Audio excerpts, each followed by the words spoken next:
Awesome. Okay, so I'm gonna give a countdown for Tyler, and then we'll start the show.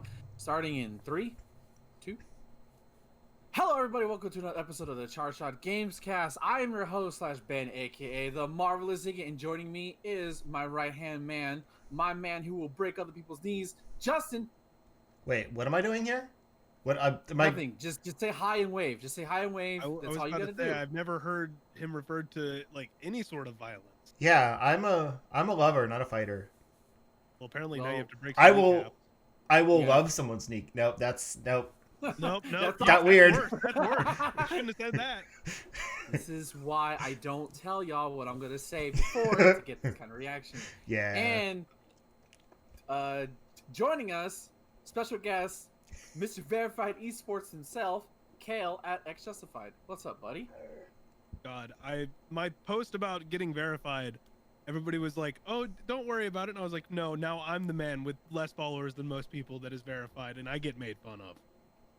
But you're also our Right. first verified guest, so take some honor in that. I will take honor in that the Twitter algorithm decided to bless me with whatever this checkmark clout ends up doing. Yeah, what's it like in the 1%? There literally nothing changes other than like in your notification tab you get like this. It's like you can go to like a section that says, oh, these are only the verified people that follow you or whatever. And Really? so yeah, it's just like you can sort out like if you're expecting some like important people to reply to something or whatever, or you're gonna reach out for like PR or whatever, it's useful. But other than that, nothing changes. Okay. Like, Or if you just want to literally filter out the normies. yeah, sure. I'm just gonna ignore like 90% of the people that follow me. Right.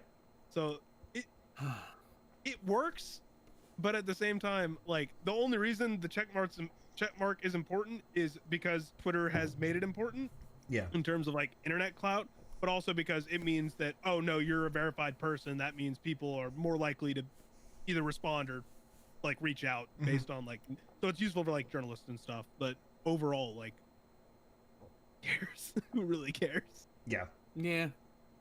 I want to be verified chart shot then, because we don't. Come on, we don't care that bad. Come on. We are look, real I go to journalists. Nice. I've told everybody, I was like, it's like a handful of people from my work. I know nothing. The Twitter gods blessed me, and it's also a curse because now everybody's like, oh, you got verified. How'd that happen? Because everybody wants to get verified. Mhm. And it's just like, Yeah. I mean, it's not that big of a deal, but it's just like, I just have like, the reply is just like, yeah. And like every time you do something on Twitter, it's like, who's this guy? Why is he verified? Exactly. Yeah. That's why I said, hey, they're just gonna make fun of me because I have less followers than most of these people. I have less followers than a majority of like the streamers that I follow, and none of them are verified. I mean, like the first big wave of like newer content creators got verified at the beginning of this year once they brought back the verification system, Mm-hmm. and they've been doing this like wave thing at the end at like a couple times per month. And so unless you're just like a huge media personality, like you're probably not gonna get it. Like I still know streamers with like hundreds of thousands of followers that just aren't verified. Yeah. So Shout outs to 10 Button Gamer in the chat, reminding us of last week's Just a Nice stream of Kirby Streamline. So, by the way, if you're listening to this in audio form, we do stream this live every Mondays at 7 p.m. Central Standard Time. So come and join in the live shenanigans. But if not, the audio recording is always there for you.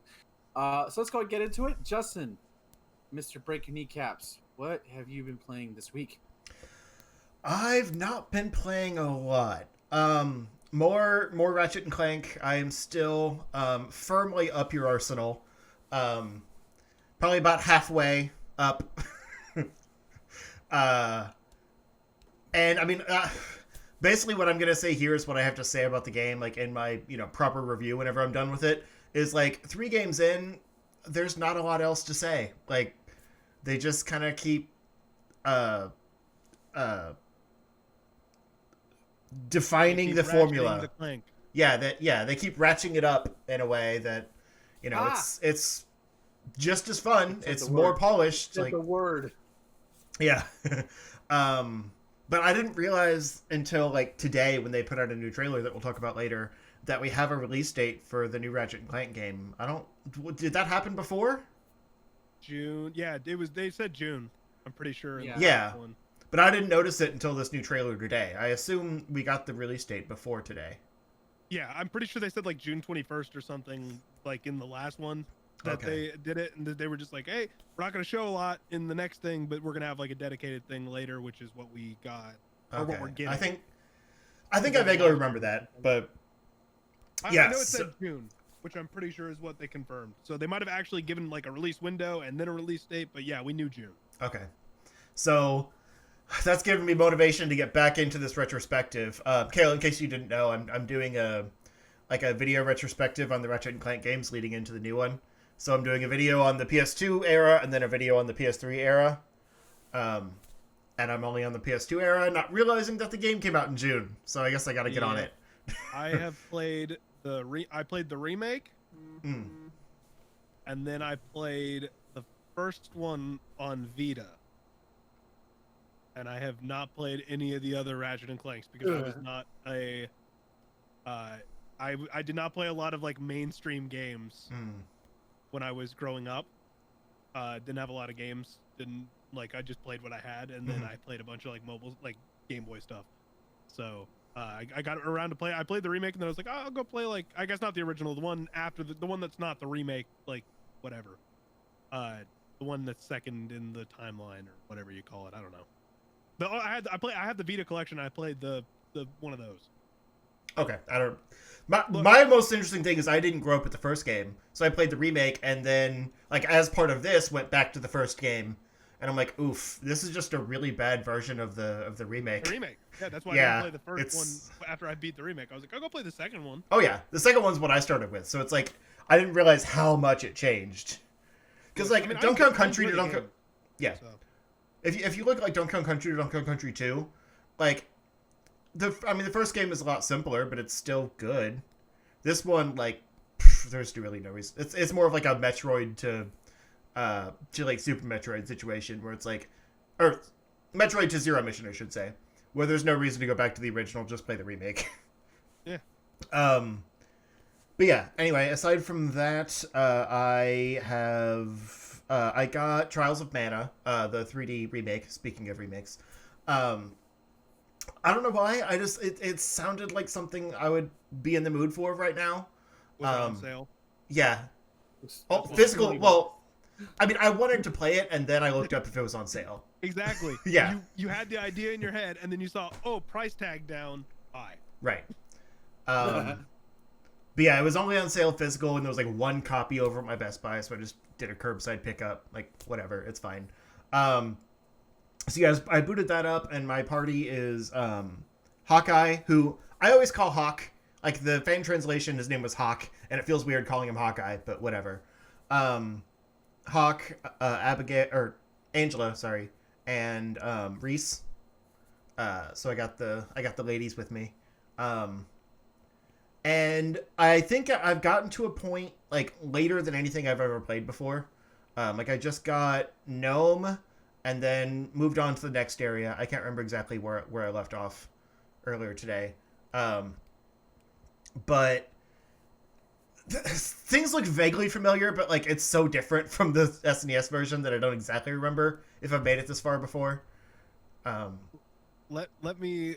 So what you just said reminded me of a conversation I had on Twitter last night, where there's a Dota 2 content creator and personality who does a bunch of casting for competitive and stuff named Slacks, and he tweeted that he was telling his kid the stories, like the plot of The Legend of Zelda as bedtime stories. His kid's like super little, and so we were responding, we were just chatting, and he goes, I go, so this is step one. Then in the future, you're gonna make them play the game and watch as they vaguely remember all the plot points, but not know like the exact order or exactly remember what happens. Yeah. And then just see what that. So that's exactly what like you just said, where it's like you vaguely know where you are, but you don't know like everything exactly.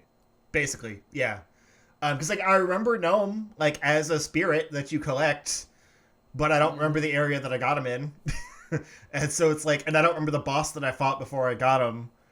So it's like, it's weird stuff like that where it's been so long since I played the original that I'm just kind of, I'm along for the ride. Like it's really fun. I'm enjoying it a lot. And like some of the new systems, like they changed the upgrade system in the game because it was a mess originally. Like all of the menus really were a mess. So they cleaned that up quite a bit and made it more of like a point allocation system. And so I'm excited to get, like, I don't remember there being like jobs or whatever in the game. Like I guess I never got that far as a kid. But when Ben was playing through it like last year or whatever, you know, you were talking all about like the kind of the job tree that you can like choose between different ones at different points and stuff. And I'm excited to get those because I've like almost maxed out their stats right now. And so I'm just kind of like, whenever they level up, I just don't allocate anything because what's the point? I don't get anything from it. So I need to get some more jobs so I can like have a larger allocation pool. It's story related. Like at a certain point, you'll have access to level 1, and then like closer to like end game when you have to take on like these eight specific monsters, then you'll have access to level 3. They actually added a new level, so I'm not sure how it. Oh, okay, that's different because see in the Super Nintendo version. Yeah, I read that there's a 4th level of jobs. So I don't know how they like allocated that out. If you get level 1 earlier, or if you know there's like another game point. Yeah, that's very possible. That's almost always the answer, but we'll see. Most likely. So yeah, I'm excited to put more time into that. I'm like 10 hours in or something. It's not major. But yeah, it's been kind of weird because I'm like switching back and forth between PS3 and PS5. But that's most of what I've been playing, honestly. I kind of wanted to. I was trying to remember like where MK9 is, like as far as you know where it's been released, because I kind of want to replay the story modes of 9, 10, and 11 in order. But I think I had 9 on 360, which I don't have anymore. Yeah, So- it was definitely that was 360, PS3, and then Is it on PC? It got removed. Okay, that's right. Yeah. I remember that now. I It's kind think of it a bummer. might be on PSN or the PlayStation 4, so that means you could probably get it on 5. But Maybe. that'd be the only way I could think. It'd probably be on PlayStation Now though, because that's about the only way you can do PS3 games on. That's true, yeah. Because when I was doing the Ratchet and Clank stuff, I looked that up, and like all of the PS3 games were on PS Now. But I was like, I own them. I'm not going to pay for this service when I can just plug in my PS3 and play them. Yeah. So yeah, it's kind of a hassle. And like I said, I do have my PS3, but I don't know. Like after the new movie, and then I also watched Scorpion's Revenge last night. The animated one. Yeah, which is just okay. I thought about opening with a joke about, so we're reviewing Scorpion's Revenge, right? It popped up in my recommended right behind Justice League Unlimited, which I was very tempted to hit play on an episode before this. Yeah, I didn't know it was out. I was looking at because I just wanted some. I got home late from a friend's house last night, and I was like, I'm gonna fall asleep in maybe an hour. Oh, hey, this movie's an hour and 10 minutes. Sure. Yeah, I watched it back when it came out, but I don't remember. I don't even think I remember anything about that movie, to be honest. It's cool. Okay. Yeah, but like it's got that DC animated art style Which that just one? The really newer one or the old one?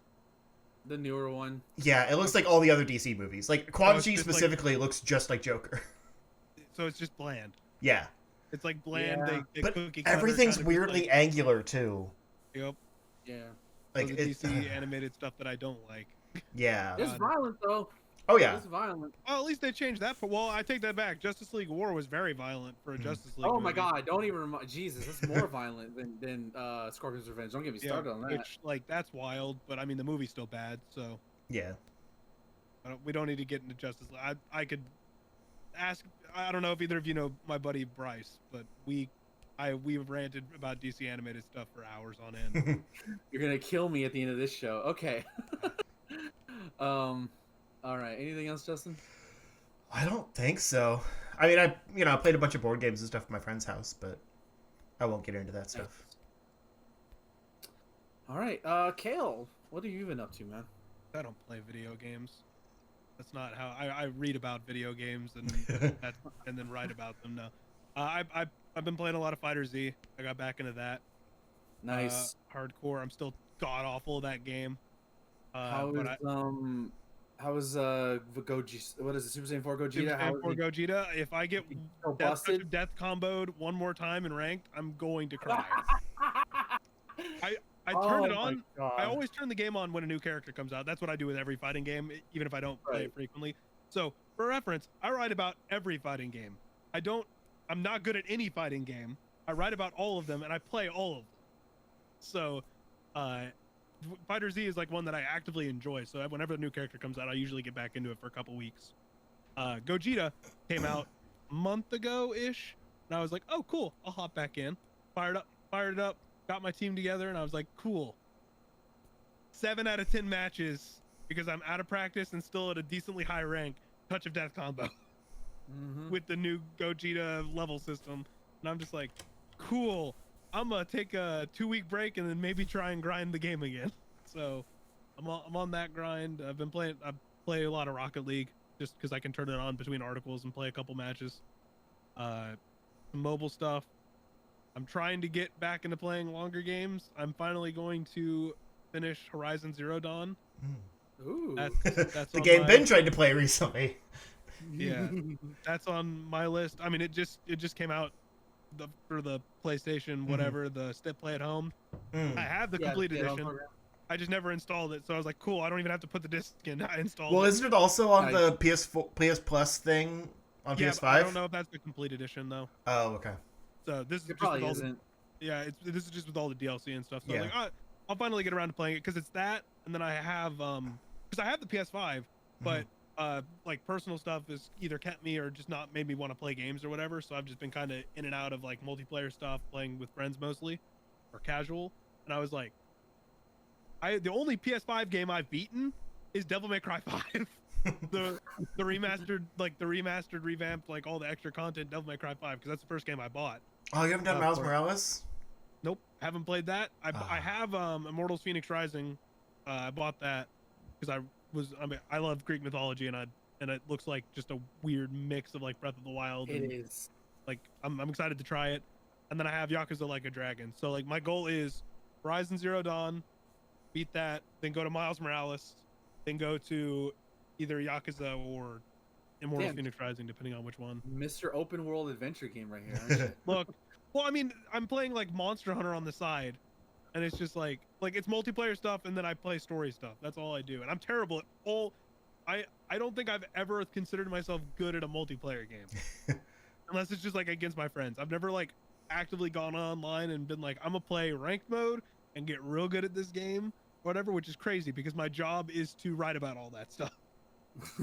So I have never had like more like I want to beat my friends at games. That's about it. I've never had like I'm gonna go to like a tournament and I'm card games are like that, I guess. I played competitively in Pokemon and Yu-Gi-Oh, the TCG and card game, but it's like, I mean, technically now that's an esport. I get to write about Yu-Gi-Oh on the website now, so that's been Nice. that's been fun. Getting back into that and not understanding any of the like having to learn all the new 23-step combos that everybody has to memorize when they play competitive Yu-Gi-Oh now, because everybody just cycles through half their deck in a turn. And it's like, I'm glad I stopped playing when I did.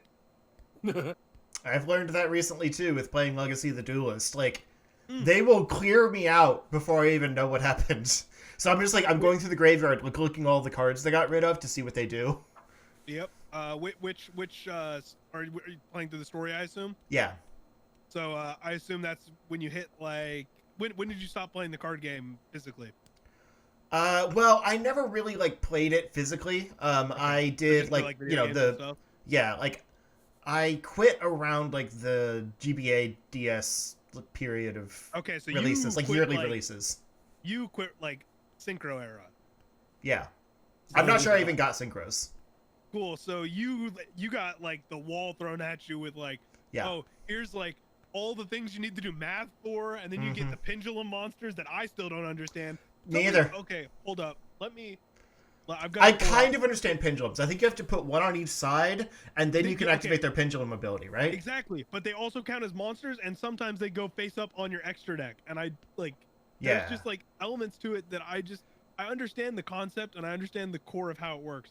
But There's one card. It's Endymion, which is like an archetype of spellcasters that's been around for years. And it's like the text on this card, I swear to God, is like 3 cards worth in 2 different two different effects. Yeah. And I'm just like, I don't want to read this. I glaze over. I have to memorize it. Mm-hmm. And it's just like, cool. I'm just gonna skip over pendulums and go right to link monsters because those are way more straightforward. But even then, like fusions and stuff, I'm like, what's the point in wasting room in your deck for those things? Like, I hate it. Well, fusion, it's like nowadays it doesn't like barely anybody uses fusion unless they have like a specific spell that like gets them out really quickly and doesn't waste resources, because you're not just gonna have like card A, card B, and polymerization. That's 3 cards into one, and if that one card gets negated or stopped, it's you just went -4. And it's just like, cool, when I could just go like synchro monsters, you're still committing, like you're only committing 2 things, and typically those that like a lot of the better ones have a thing that keeps them on the field. Mm-hmm. Or XC's 2 things. Link monsters could be just 1 thing. Pendulum monsters are their own thing. Mm-hmm. Like it's all about like which kind of resources best fit the archetype or whatever. And I mean, like, it's overwhelming. Yeah, look, I'm gonna say I play a lot of card games and pass it off to Ben while I look for this meme. Okay. All right. So, I have, for some reason, like, I think Justin talking about, like, going back and playing an older game he liked, and this is, God, it's been 8 years, so technically it's an older game. I started, replaying the original Tomb Raider reboots, 2013. I played it originally on PS3, and then I bought it on PC for, like, $1.99, because I was said, fuck it, why not? And it's I can actually run it at high settings on my PC because it's another game and actually looks really nice, given that it came out in 2013. But then it went on sale for like the Xbox, like I think a couple weeks ago for like the Tomb Raider anniversary. It was like $20 for all 3 games, and like I've played the first 2. The second one I got to running on my PC, not great, but it played and I beat it. But I never played the 3rd one, just because I saw everybody kind of like poo-pooing on it, or just didn't care, or just nobody was talking about it. So I was like, you know what? I'm gonna play through this entire fucking series. I'm gonna play through the trilogy, see how the story ends, if I care or not. So, you know, I never beat the DLC for 2. Like I had it installed, but it didn't. So I forgot how violent, like what they do to her, like it's bear brutal. trap, like bear trap, shot, fucking rebar through the side of her stomach. I'm like, good god damn, like. You know, and of course, not to mention like the fatality shots that you get when you miss a fucking action sequence. And I kept fucking it up because I think my eyes are just worse than what they were in 2013. You're sliding down a river, and like it's kind of hard to tell like what you can hit and what you can't hit. And I kept getting hit by this one particular, like I guess this bush or whatever, and it's always hole right through the neck, and you just see Lara struggling. I'm like. Yeah. Oh, can I skip that? Can I fucking skip that? No, I can't apparently. But like the gunplay is really good. I mean, to me, I feel like I should have put up the difficulty a little bit because like I feel like I'm cruising through it a bit. But it's a super casual playthrough. Maybe I thought about maybe down the line I'll stream it. You know, excuse me. I'll stream it down the line and like do like a hard playthrough. And normally I don't do this, but I feel like with this game, it's not that bad. It just probably throws more enemies and there's probably more damage sponges. But like so far, it's enjoyable. Like it looks good on the Xbox. Of course, it would look good on the Xbox. Other than that, I played more Bravely Default. I'm starting to come around more on the game. I'm starting to like it a little more. I actually just played it right before we started. I defeated this fucking hard boss. I finally unlocked the Sword Master job, which I kept waiting for. In the first game, it was a samurai-looking guy. This one is like a barbarian-looking chick, and God, that thing hits hard. So I'm looking forward to mastering that class. The other one is like this cool like heal master. It looks like a sage, but he has cool healing abilities. I'm like, good, because I was tired of using the red mage because the red mage is ass. I'm sorry. Like either Don't apologize. Yeah, it's like it. Like I want it to be somewhat decent because like it has stone and it has wind, and it's like the only class that has those capabilities. And it just doesn't. It's whatever, so fuck it. It has a cool ability where like you can if you get hit, you can have it trigger a thing called revenge, and you get extra BP turn. So that's nice. And I might do is get my other party members to have that ability, because it's just a nice ability to have. So now, I'm in the story. I'm getting more into it. The main party just, I think, and I still say this last time, the main party just isn't gelling with me like the first one did. And it's even so here. Like I feel like the story, and it's true in the first one, it was kind of like a series of vignettes until you got to the twist. But I don't know, it's because I'm older and I don't have enough patience anymore. But I'm like, so far the 3 chapters are done. It's all been trying to find the stones, which part of me wishes. Okay, one of the cooler visuals in the first game was when you went to go find the water crystal, any of the crystals. They were in this big cavern, and and this is on tiny 3DS. The camera would pull back, and it just looks cool. Yeah, the visual representation was great. Yeah, and here, it's like the crystals are like tiny. They're like orbs, and like they act as like an unlocked power for the character. So in the first game, you could like, there would be songs that would trigger base. I don't remember the exact specifics, but there were like music that would trigger that would like basically up your defense, up your attack, debuff your enemy, and like cool music would play. Now it's kind of like it's character specific. So like 3 of my 4 characters can do it, and I wish like all my characters could do it. I could be wrong. It's been so long since I played the first one, but it's just some weird decisions with like this. So I'm more so just playing through the story. Now I'm at the point where like, so far I've beaten every boss on like either 1 or 2 tries, but I've pretty much stated this rule. All right, if I lose to a boss 5 times, I'm switching to easy mode, because I'm not wasting time to grind on this, because I wanna know what happens. I mean, so, and I just don't care. But right now I'm still normal, still, like my rule is 5. You beat me 5 times, I still can't figure you out. All right, cool. We'll do easy mode, and we'll switch it back. That's about how I play games now. It's like if I can't just go through it in just like a swoop in like normal mode, I'm like, I don't have the time to play as many games as I used to, and I want to play more stuff. So I'll go through on easy if that's an option. I don't mind fighting. Yeah, I have no problem fighting every enemy to gain XP, gain job points. I have no problem with that, because that's relatively easy, because those fights don't take that long. But it's like the boss fights. The boss fights are fucking, like, they drag so long as the enemies have so much health, and it's just and figuring out. And they'll always pull out a new gimmick like halfway through the fight. They can deal with that bullshit. So far, I've been lucky. I was talking about it last week about how like the Salve Maker class in the first game was absolutely busted in terms of what it could do. It's back. I unlocked it. I even put it in our personal Discord. But it's not as good. It's still I think so good. It's actually my new healing option, because of like it can use items instead of mana, so I can have my other guy concentrate on other things. So it's okay, but God, it's nowhere near as busted as it was in the first game, which is fine. I'll take that nerf. It's okay.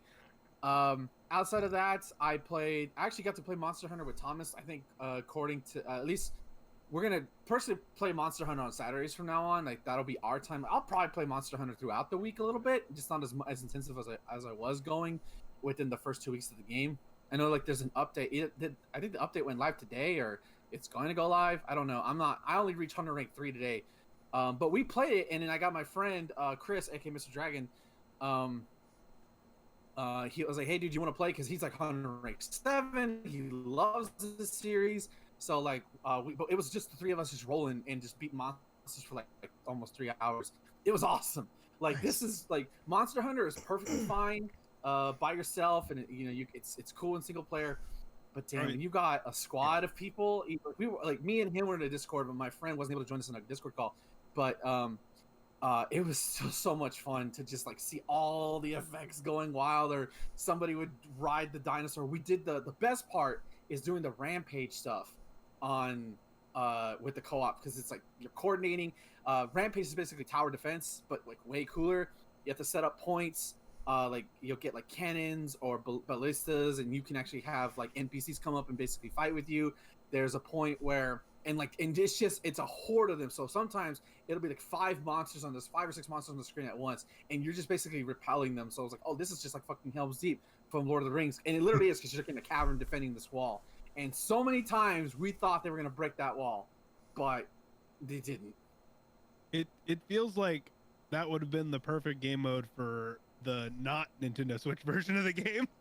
Right. I mean, I think but you're like Yeah, I mean, maybe I don't notice it as much just because. Oh no, it's not that the performance is bad. It's that Capcom and Nintendo worked pretty closely to make sure that this game works on the Switch because they knew it was going to be. I mean, like it's already sold like what 4 million copies or something crazy. Yeah, like ridiculous amount.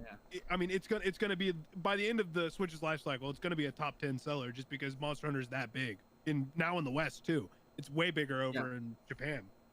But it's like, yeah, I've literally only done like, I beat the like first part of the story, for like the first part of like the tutorial and the story missions or whatever, and I haven't gone back yet just because I haven't had time to like play with friends. Because the only time I ever play Monster Hunter is when I play with friends.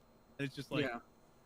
The experience playing Monster Hunter with friends, when you just have like a full party of 4 people just chilling in a like group call and you're just playing Monster Hunter together, it's like almost unmatched.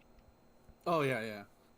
It's great. And I still love the big sword. I love the gun lance too, but I think big sword's just my weapon. It feels so good to just go whack. And I still want to see, and there's still some big swords I still want to unlock. So it's still fun. But so if anybody wants to join us for Monster Hunters on Saturdays, just at me on.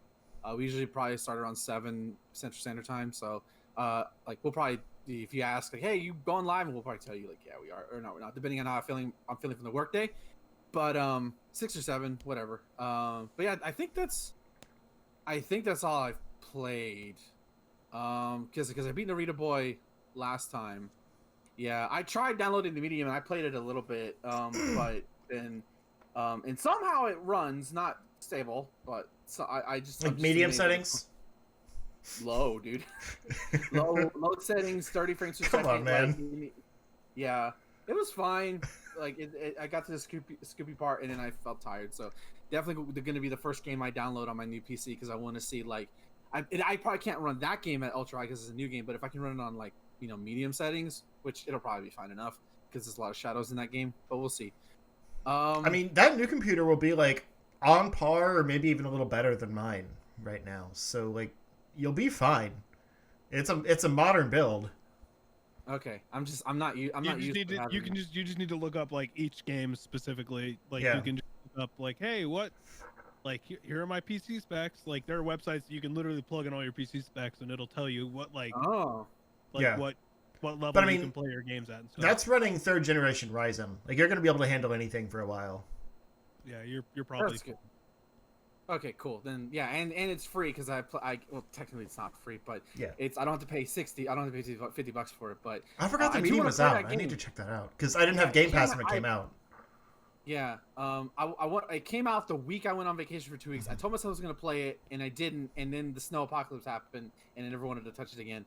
I had to re-download it because like something happened with it because it said I didn't have it, and then like my account said it was like, oh, you're not authorized to play it because you're not 18. I'm like, what? So I was like, okay, re-download it. It took me like an hour, and then like that. Sounds like me trying to download Avengers the other night.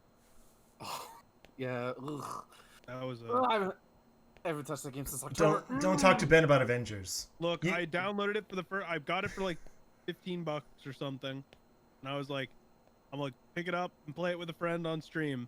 I downloaded it the night before, made sure everything was downloaded, and then it told me I had to download it again on stream.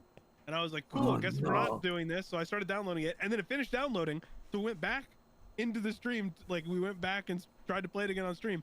I got in, and it's like, oh, by the way, we didn't download the multiplayer part, so you're going to have to wait another 30 minutes. And I'm just like, okay, cool. I'm going to go play Rocket League and Fighter Z until this decides that it wants to not be bad. Because, boy, that's, like, the one thing I hate about, like, modern, like, console gaming is that it's just like, hey, we have to download it, then we have to copy it, and like sometimes it downloads the whole thing, and then sometimes you have to manually do the thing, and I'm just like, cool. At least now, to be fair, at least it's not as bad as playing the Master Chief Collection on PC, because Jesus, that is the worst experience I've ever had installing a game. It is like you download the full thing, and then it's like, okay, you downloaded the base of it. Now you got to go in and you get to pick which games you want to download. But if you don't only want the story for some of it, you have to like select through a menu, but the menu only works part of the time. And I'm just like, there was a whole stream that I played through Halo for the first time like late last year with a friend on stream, the original, and I was like, cool, have it downloaded. We spent 3 hours just doing technical difficulties live on stream, and then the next day we came back and played Halo. Wow. Oh wow. Like it was an experience. But I will say before we move on to the not gaming stuff, I found the meme that I was looking for. I posted it in chat if you guys would like to read along. Okay, I am. Let me open up original because that text is Go tiny. right ahead. Good lord, dog. I will say it's a Crunchyroll tweet. So I was like, okay, what's this? In this week's The Daily Life of Crunchyroll he made, they do like a weekly comic strip or whatever, and it's them playing Yu-Gi-Oh! And it's like, I play Pot of Greed, which allows me to draw 2 more cards from a deck, which is like an overplayed meme, whatever. I summon Dark Magician in attack mode and place down a card ending my turn. And then it's the Crunchyroll princess going, I play Blue Eyes White Dragon, and goes zap zap. And it's like, okay, cool. Why is this in my feed? And then the response is from one Mr. MBT Yu-Gi-Oh, who's a prominent content creator in the Yu-Gi-Oh sphere. And he goes, Mr. Crunchyroll, you are making a mockery of the time-honored game of Duel Monsters. I sentence you to our highest punishment reading this shit. And he posts a picture of Endymion, the mighty master of magic, which is a pendulum monster that has way too much text. Konami, what were you thinking? I never want to read this, and if I have to play against this deck, I'm quitting. That hurts my eyes. That hurts my eyes so much. I'm not even gonna read all of it, but here's the gist of it. You can remove 6 spell counters from your field. Special summon this card from the Pendulum Zone. Then count the number of cards you control that can have a spell counter. Not can potentially have one. Destroy up to that many cards on the field, and if you do, place spell counters on this card equal to the number of cards destroyed. You can only use the effect of this card once per turn. I want to die. I think I own this card. Jesus. I think I bought the structure deck. It was like, cool, Endymion support.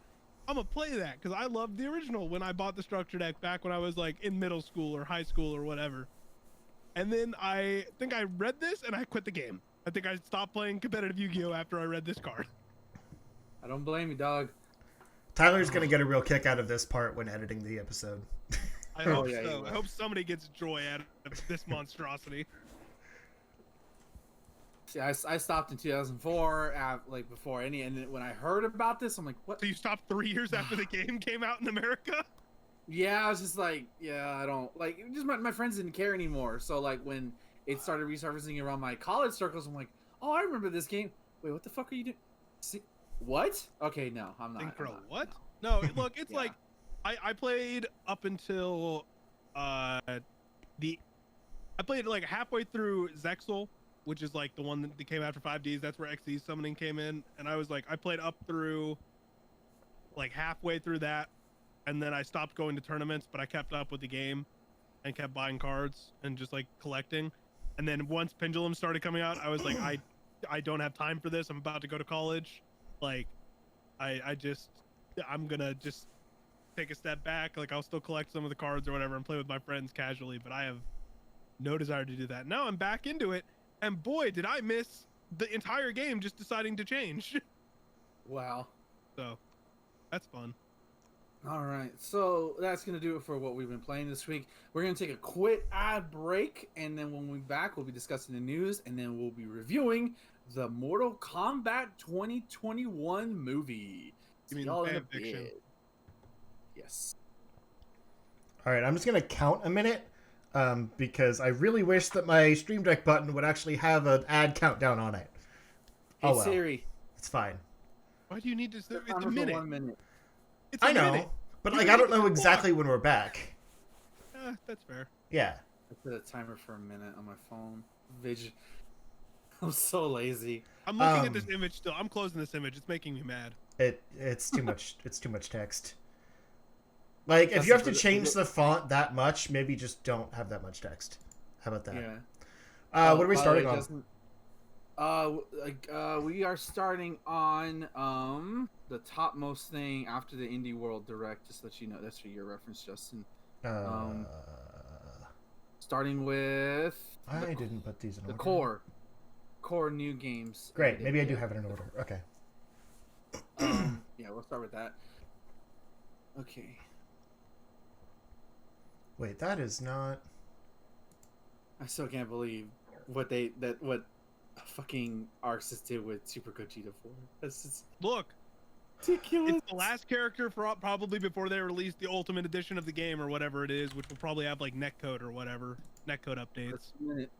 And it's just like they had to go all out, and they decided that they wanted to go out with violence instead of balance. They decided, you know what? Is like, God. Is Bardock still busted in that game, or not busted? But is he still like OP? Nothing's really changed. Like a couple of characters have fallen the tier list, but for the most part, it's like every character is mostly viable, especially since they changed the assist system a while back. Like every character has at least a decent assist now, which is what made most characters irrelevant. Big characters are better now because they changed the fuzzy system. Like, I like most characters are viable. There's not really any like Ginyu's awful. That's about the only like F tier character in the game. Like I'd have to go look at a bunch of tier lists and do a bunch of research, but in my experience, people can use whatever they want and make it work. Like I ran into some Ginyus online. Like it's not like people aren't playing every character. It's relatively balanced across the board. There are some characters that are going to be better than others. Nobody's really busted. Like even Gogeta, like to the extent that it's like, oh, like he has this thing that can literally just murder an entire character in one combo. Like it's bad, but it's not busted if you're decent at the game. Gotcha. Like the only reason I got hit that many times is because I hadn't played the game in 6 months or whatever. Actually, I guess it was less than that because baby, so probably like 2 months. I just like doing Rebellion Spear as Bardock because it's just so much fun, especially get that knockdown in the super. Oh yeah, no, there are combos that are fantastic. I like putting people into a jar as Roshi. It makes everybody real mad. They'll like raw switch, and I'll be like, you know what? Into the jar, and then if they don't die, they get sent right back out. Nice. All right. Okay, let's count us back in. All right. Hello, everybody. Welcome We've back been to back the in. Chargeshot Gamecast. That's for Tyler. Game Pass? Did you just say Chargeshot Game Pass? Game Pass. Yeah. Dragon Quest Builders 2 on Game Pass. Yes. Xbox. What's up, dogs? Come on. We're the highest growing platform there is. No, we're not. I was about to say what platform? There's 3 platforms.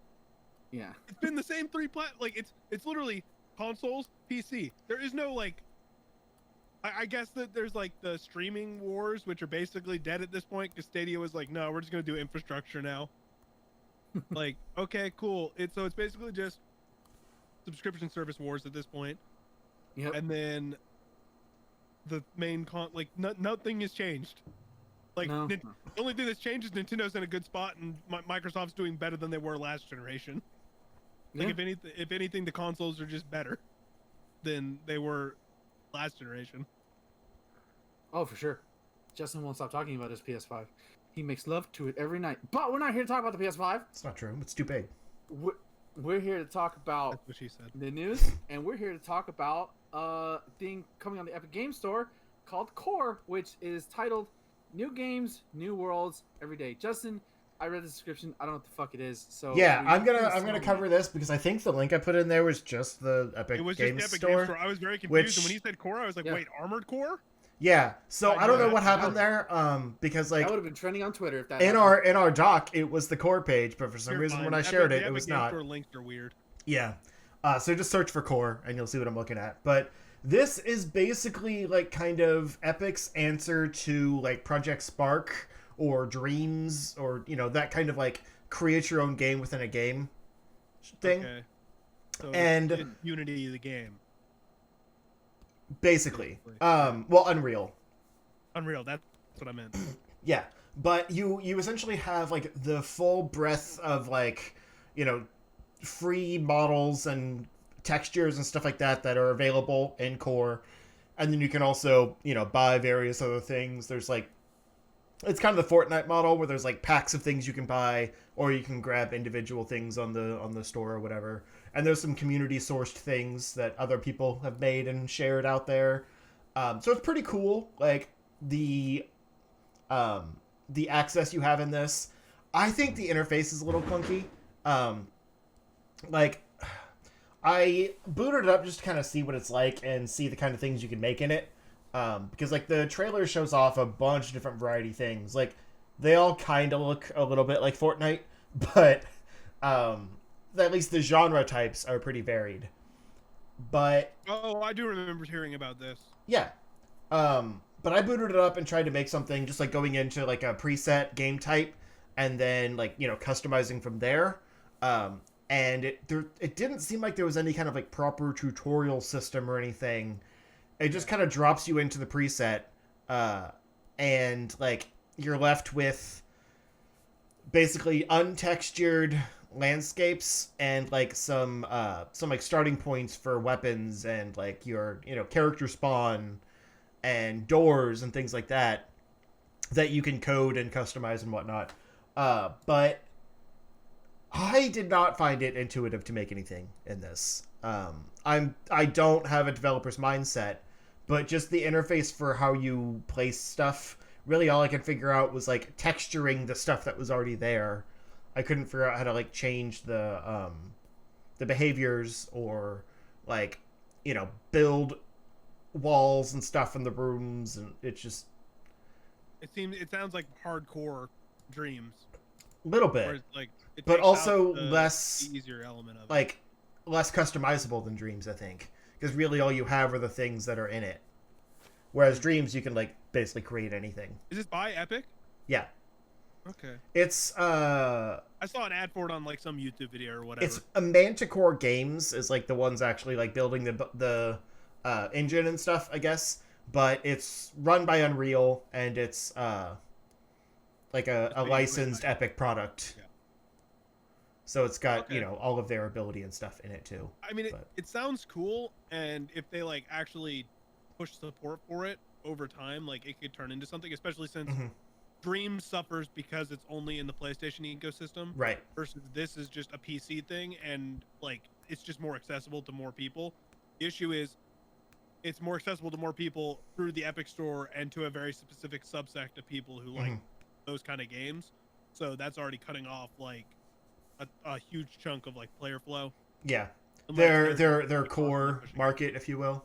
Well, yeah, the core market that would probably be better if it was on Steam or something, but again, it's an Epic thing, which like that it's not that big of a deal, but like a game like that would have worked better if it was cross like ecosystem essentially. Yeah. The thing it's going to struggle with most is getting an audience. I mean that's what Dreams is going to struggle with. Like Dreams will succeed if it can maintain a strong player base. Yeah. But that's just the case with all those games. All the like custom mode, creative games or whatever, like all of those are if the player base sustains, I mean that's just multiplayer games in general, I guess. But it's much easier to do that with like a shooter or a like fighting game or whatever, just because like the core audience is there and the updates are very like straightforward. Versus this game, the updates are created by the fans for the people, like they could be literally anything as long as it's like doable within the game engine. And it has like multiple game types that you can also like I tried to do like the top down kind of dungeon crawler type thing, and then there was like third person dungeon crawler, like third person shooter, top down shooter. Yeah, I've seen the shooter one. So there was some good varieties in there, and then of course you can take those game modes and make your own things inside them. Like I saw one that was like it was using the top down system, but was like a rhythm game. Like you're like each on your own track, like smashing out numbers or whatever. Give it a couple weeks and something cool will probably come of it. You can probably jump back in and have a better time. Right, and the cool thing about this, like the reason I kind of wanted to share it out is because obviously it is user created content, and the actual system is free. So like it goes through the the Epic Games launcher. You just download Core. You can pull that up, and it's kind of clunky, but it has like its own game library inside of Core, of all the things that are made in it. And there's a bunch that like Manticore Games put out themselves as kind of like test games, and obviously those are the best ones right now.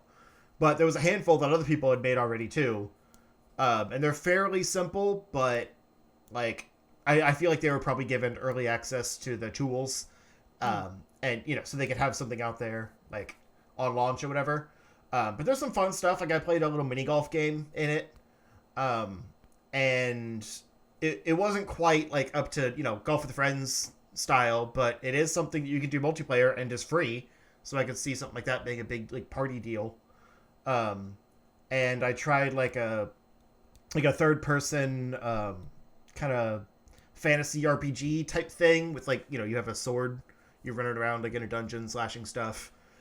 pretty simple combat, but cool in action. Yeah, there's all kinds of stuff in here just to play around with, even if you don't like, you don't have to spend any money on like custom resources or anything.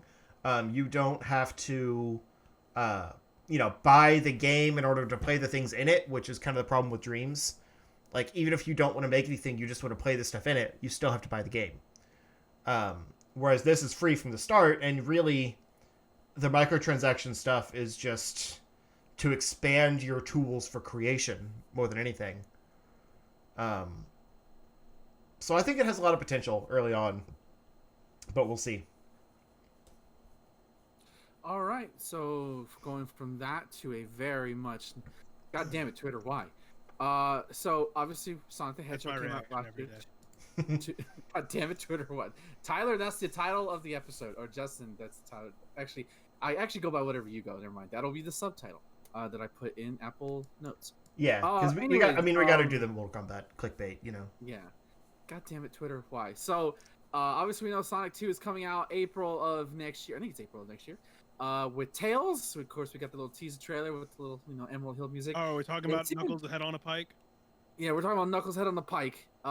It seems like some set photos that came out. They're not been verified by the studio or anything, but just from like it's clear there. We have some set pictures of stand-ins for both Sonic, Tails, and the big Chuckle himself, Knuckles the Echidna, is going to be in Sonic 2, which technically he was because you could plug in Sonic 3 into Sonic and Knuckles, Sonic 2 into Sonic and Knuckles cartridge. So he goes, it's technically true. He can play him in Sonic 2. So yeah, Knuckles is going to be in there. That's awesome. There's actually hilarious, and as Cale referred to, there's a hilarious picture where Knuckles, it's literally just Knuckles like a bread stand in his head, so it looks like Knuckles' head on a spike. It's kind of gruesome. Some great memes came out of that though. I can't wait for the movie to come out and it to reignite the Knuckles the Echidna Africa cult from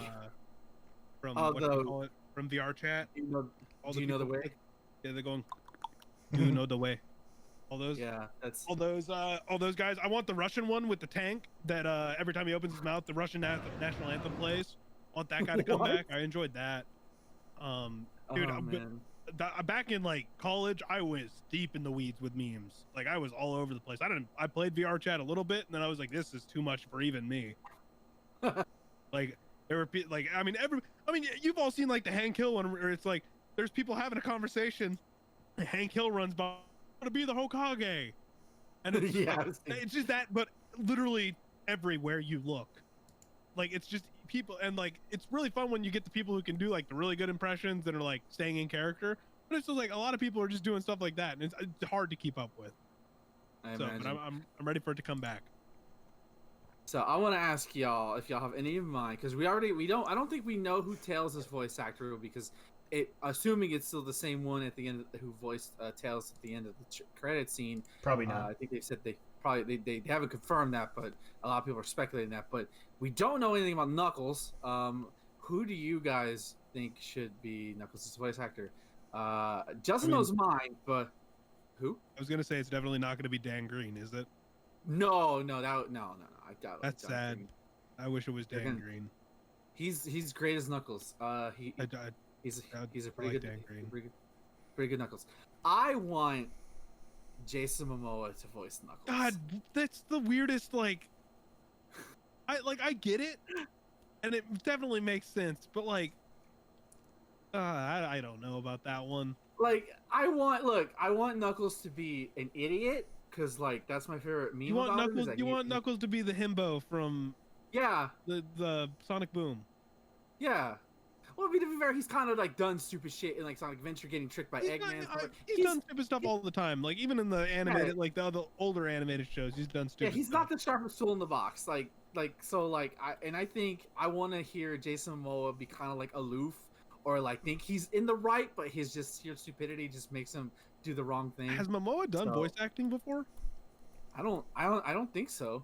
He's only done physical, so that would probably be like the only detractor. But I would just want to hear Jason Momoa's voice come out. I'm interested to see I'd be interested to see him try it, just because I think his style of acting, like is very physical, in terms of like both how he portrays himself in the role, but also just like his body language and stuff. Oh yeah.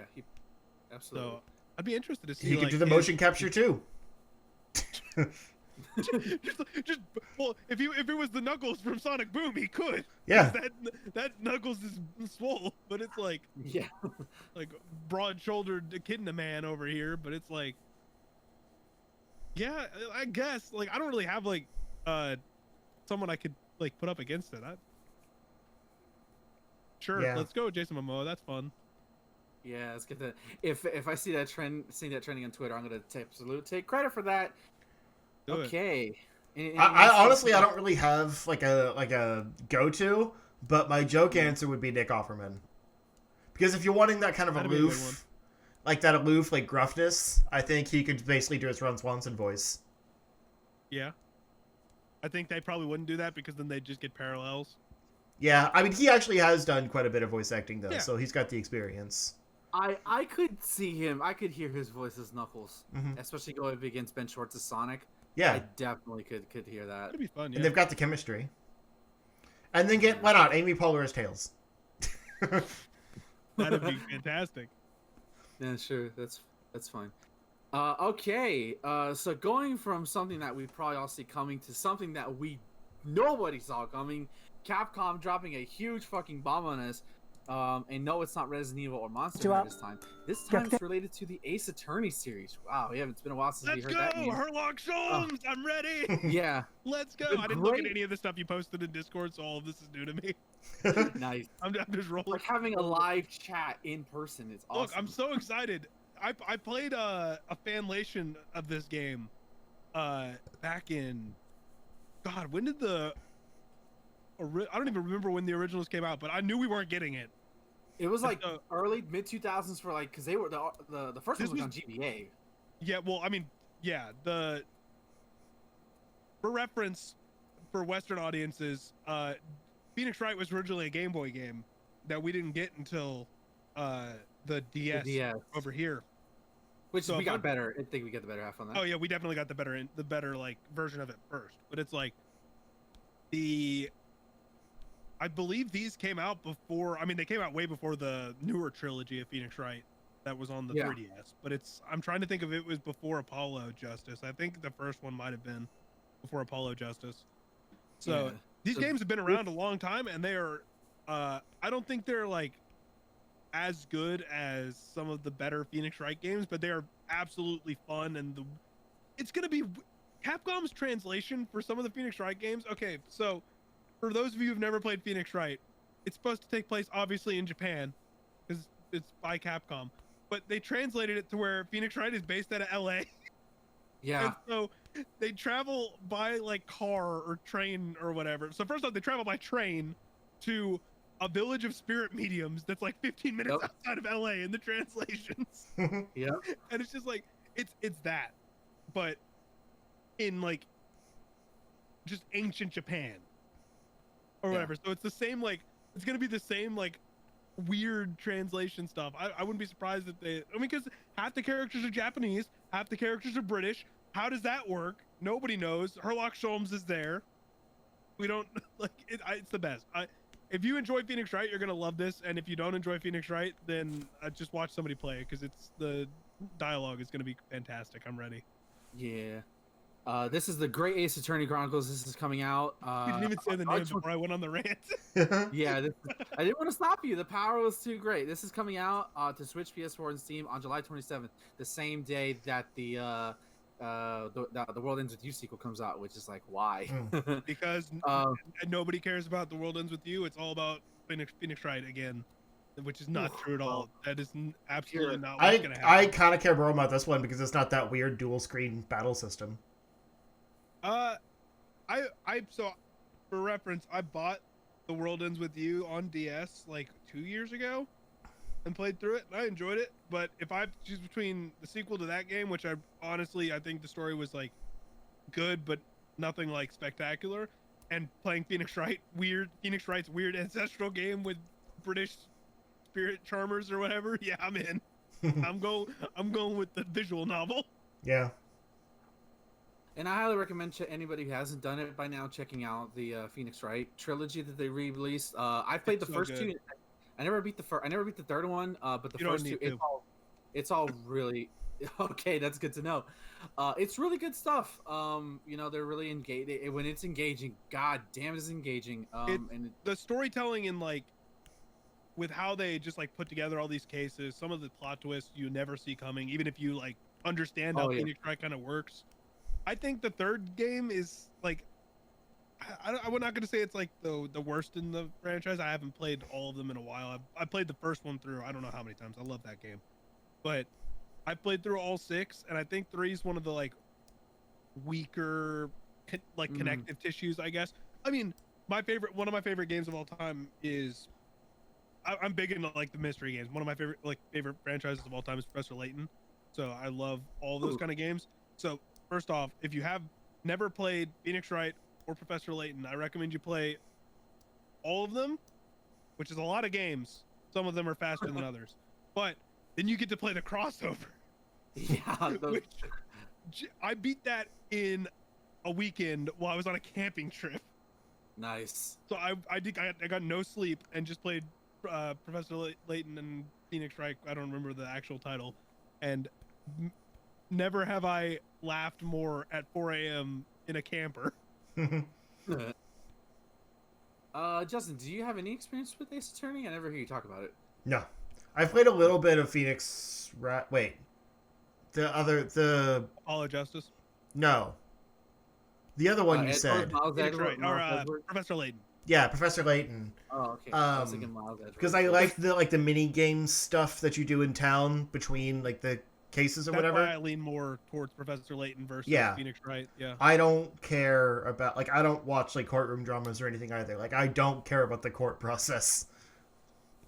Oh, this is nothing like. I can tell you right now, Phoenix Wright courtroom shit is nothing like what you see. I recommend you go look up the Phoenix Wright edit of Smooth Criminal. Okay. Don't as soon as we're done with the podcast, look it up.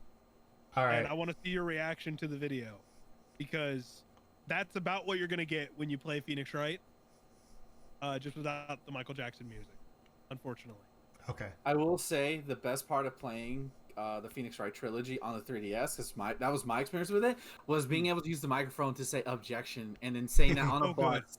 It's and I people don't look know at why you. they didn't keep that. There's a mic on this. Is there not a mic on the Switch? There's a mic No. in the Joy-Cons, isn't there? I don't think Nope. so. There's a speaker And and a Such camera. a disappointment, because just like that little bit of like injection of you had to actually do something rather than just hit a button was perfect. And I scared my mom so many times. Because I downloaded the 5th game when it came out, when we were in a hotel in like New Mexico visiting family. So I was just sitting on the bed, and it would like prompt you. It would prompt me to say objection or whatever, and I just yell it, and she'd be sitting on the other bed. She'd be like, "What are you doing?" That's awesome. I freaked out people on a bus because I was into the kids. I said, "Oh," because I got the guy objection, and the bus like, "What the fuck are you doing back there?" I'm like, "I'm sorry, I got off." Sorry, I'm winning a court case. All right, so going from one freshly released Japanese IP to another one, we officially got a release date for Tales of Arise, and I think it came with a trailer as well, which unfortunately I did not watch. Yeah, the release date trailer. Yeah, we got a release date trailer. It's coming out in September. I don't see the date. Damn it, the official date. But it's September 10th. Coming out September 10th. Thank you, Justin, for the save. But in addition to coming both to Xbox One and PS4, it's also coming to Xbox Series and PS5. So there you go. And of course, it's coming to PC. I've only played Tales of Vesperia, which I thought was decent. I didn't love it as much as I thought I wanted to, but this Cale, do you have? I don't know why I said Cole. I have LA Noir. Dude, That's you should see my email, where, like my work email, where it's like, Cole, someone I can't remember from which company. I'm not going to name names, but somebody keeps spelling my name like Cale, and I'm just like, that's a K. Like, that's like my cousin's name. Like I get it all the time though, so don't worry about it. What is that? What is that kid's show? Caillou? Caillou? Caillou. Yeah, surprised I haven't gotten that one. Yeah. I will say, looking at the trailer, the frame rate looks really solid. The combat system looks as flashy as ever. And I don't have a lot of comparison because, like I said, the only one I played was a game that came out in 2006 that was on the Xbox 360 exclusive in America. You think you're bad? The only one I've played is Tales of Symphonia. Hey, that's like the 7 for that series, so you're on the right mark. I think it was considered the 6, but it looks cool. Like, and I'm glad it's coming to previous versions. I thought it would not come to. Well, it's been in development forever. I think the new news is going to next gen. Yeah, you're not going to see exclusive stuff for next gen until at least like next year. Yeah. Unless it's like specifically from those companies, because I don't think there's been one yet, has there? Demon Souls. Demon Souls, that's right. Yeah. And but that was specifically developed in house. Like, you're not going to. And I think Returnal is going to be exclusive. It's probably going to be exclusive until it comes to PC. Yeah. Which will be a year from now, as per like the timeline for most of this stuff. But yeah, you're not going to see that kind of stuff until next year, which is also why like we're just now starting to see the actual effects of COVID on like development timelines and stuff. Like, sure, some release dates got pushed around, maybe some stuff got delayed a little bit because they needed to polish some stuff or get some final stuff worked out or whatever, and they were working from home now, so they had to work out how it was going to do stuff. But now we're going to start seeing like, oh, this game that was supposed to like come out probably like early 2022 or whatever is probably going to get pushed all the way to like end of 2023 because that was actually like in the middle of development when COVID hit. Yeah. Right. So we're starting to see that kind of stuff. This game looks cool. God, I just hate that this year, like it seems like it's slow development, but like RPGs are coming out like crazy. RPGs are hitting this year. The longest games are all coming out together. Have fun with that, kids. Yeah. But So, the reason I wanted to shout this one out, like, I mean, Tales of games aren't anything new, really. We were getting them like yearly for a while. The reason I want to shout this one out is because they basically rebuilt the whole series from the ground up. And it's been like a 4-year break, I think, now between games. So this is a new engine. X or something, right? Yeah, something like that. This is a new engine and like somewhat new gameplay. Like they completely retooled the combat system and stuff like that. It's also the first game ever in the series that doesn't allow like multiplayer battles. So you only control the one person. I was going to be going for a more controlled kind of outlook on it. Yeah, exactly. And so like they're kind of taking this opportunity to figure out what they want the future of the series to look like. And so I think it's going to be really interesting. And I mean, I liked it. It's called Tales of Arise, but it's kind of like a soft reboot. But yeah, that's super dope. Yeah. I'm not into like, I don't have time to play a lot of RPGs, so I have to pick and choose very carefully. Like I'm at the point in my like gaming career where it's like, okay, I have X amount of time and X amount of games I want to play, so I'm not going to buy any of the games on the outskirts of that because I know I'm not going to have time to dedicate to it, or if like indie games or all these other little things that I pick up here and there and play through. Yeah. But I've specifically wanted to like the Tales series more than I do. And the problem with the last few has been that like I just don't find the combat very interesting. So you're hoping this I want to keep an eye on this one because I mean by September a lot of games are going to get delayed, so you know maybe I'll just have a hole in my life. Well, I mean, we don't even know most of what's coming out past June. Right.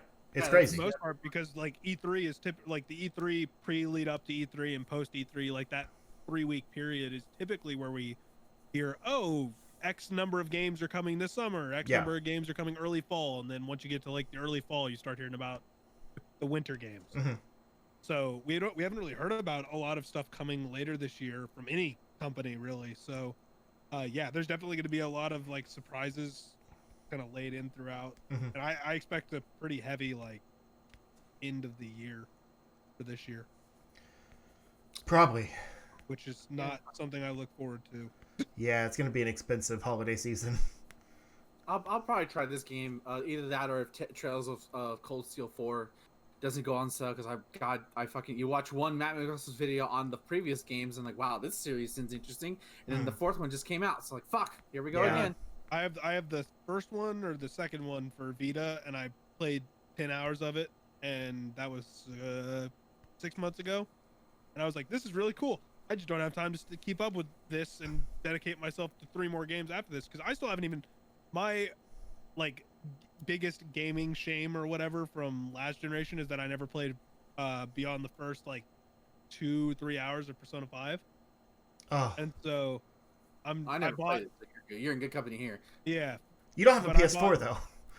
Yeah, see, but I bought the whatchamacallit, the PS3. new one. Royal. I bought that because the steelbook looked dope and it was on sale. Mhm. And I was like, cool, gonna get that. I'm gonna give my copy of the original to a friend. We're gonna play through it similar time frames, Mhm. and he's finally getting around to it. And I'm like, oh, that means I have to like dedicate 100 hours. It was And I- 150 for me because there's like I got to the end of the main game around like 80, 90 hours, and then there's the third semester. And I mean, like, I know once I get into it, I'm gonna love it, just because that's how I am with all games. Everything in life, it's the lead up to it where I'm like, I'm not gonna be able to do this. I'm not gonna do this, and then once I'm into it, I just go all in. Mhm. It's a So- game that's easy to get sucked into. I basically did like Don't tell me 150 that. hours of that game in a month. I haven't had a game since Xenoblade Chronicles Remastered came out where I'm like, I have to be playing this game constantly. Hmm. Oh, See, but Persona has the time system where it's like, I'll just do one more day. So on top of being an engrossing RPG, it's also got that like life sim element. So yeah, I don't need. I don't It's need dangerous. to do this kind of stuff. Then I'm just gonna be thinking about it while I do work. the lesson is, kids, don't play Persona 5. Play Xenoblade Chronicles Definitive Edition. I have played On that through Nintendo Switch. twice, which it was Play a mistake both. because I didn't. No, just play Xenoblade. I'll this tell is- you right now. Play Xenoblade first, and then watch. So my caveat here is I think I'm going to dedicate. I'm gonna stream Persona 5 3 days a week, Nice. and that'll just be my like. I'm going to stream this game like Monday, Wednesday, Friday okay. thing, and it's gonna be a schedule, and that'll keep me from like constantly thinking about it. That's fair. Yeah. So we'll see how that works because I need a game to do that with, and I know Persona 5 has a lot of people that'll be like, yeah, I want to see how he plays it, or I want to see. Yeah, I mean it's a Like, very like, open-ended you're game. playing- Oh, why are you doing? Sorry. Yeah, so everyone go watch Cale's streams of Persona 5. Persona And 5. then when he's done with the game in 3 months, go check out my video on why Persona 5 changed my life, because you'll understand it. Yeah, do that, and then we'll go play some random indie game. I played a game about a space otter Nice. the other Nice. day. Very fun. So speaking of a game you should play, Space otters? almost. Another game you But should Resident play. Evil 4 is officially coming to a new platform. What a surprise from Capcom. We're getting, as revealed in that Oh yeah, the Apple. in the Resident Evil Direct. I don't know what to call it, presentation as they call it. They revealed some stuff on Resident Evil 8, which we won't get into because the demo is really convoluted. None of us played it. I don't think you played it. Did you play it, Cale? Okay. Resident it Evil was- is the one Capcom thing where I have nothing to do with Resident Evil. Everything else Capcom, I've done something with. Resident Evil, I'm just not a horror guy. I feel you.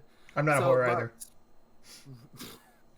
Resident Evil 4 is coming to VR with gameplay changes and graphics changes revealed. So there's a whole video going around. I actually saw this. I watched Max stream it. And so yeah, there's no official release date, I don't think, but it's coming out. It says, I think they announced this the Oculus. Yeah, They didn't it's the specify Oculus 2 a or frame whatever. rate. Yeah, Oculus Quest 2. It didn't specify a frame rate, but said it can reach upward of 70 frames per second. At least according to that's for the. It's Quest. gonna be good. Mhm. They're reworking it from the ground up to work for VR. Yeah. Like it looked good in the trailer. Everything they said about it sounded good. If you really like Resident Evil and you have VR and you want to experience it in VR, go ahead. I don't need Resident Evil 4 is the only one that I've beaten, and that's only because I got it for GameCube and I played through it all because I played through way too many weird GameCube games. And Resident Evil 4 is the only one like I've played a amount of and loved, but still can't go back to. Like I'll watch someone else play it. I love the game. Yeah. I just can't play it myself. Oh. So VR, I- no. I try to play this at least once a year. I may not beat it, but at least turn it on and play it. Now with Switch, it's even better. So here's just some coming to Resident Evil VR. Enemy behavior has been rebalanced. Other gameplay users could be able to grab alternate weapons off of your body rather than entering a menu. Weapons items have been re-engineered to be physical objects you can interact with in the environment. The inventory menu is not interactable. Screen that pops up in front of your face. You can now dual wield weapons with your hands. So if you want to have Leon do this, you can have Leon do this.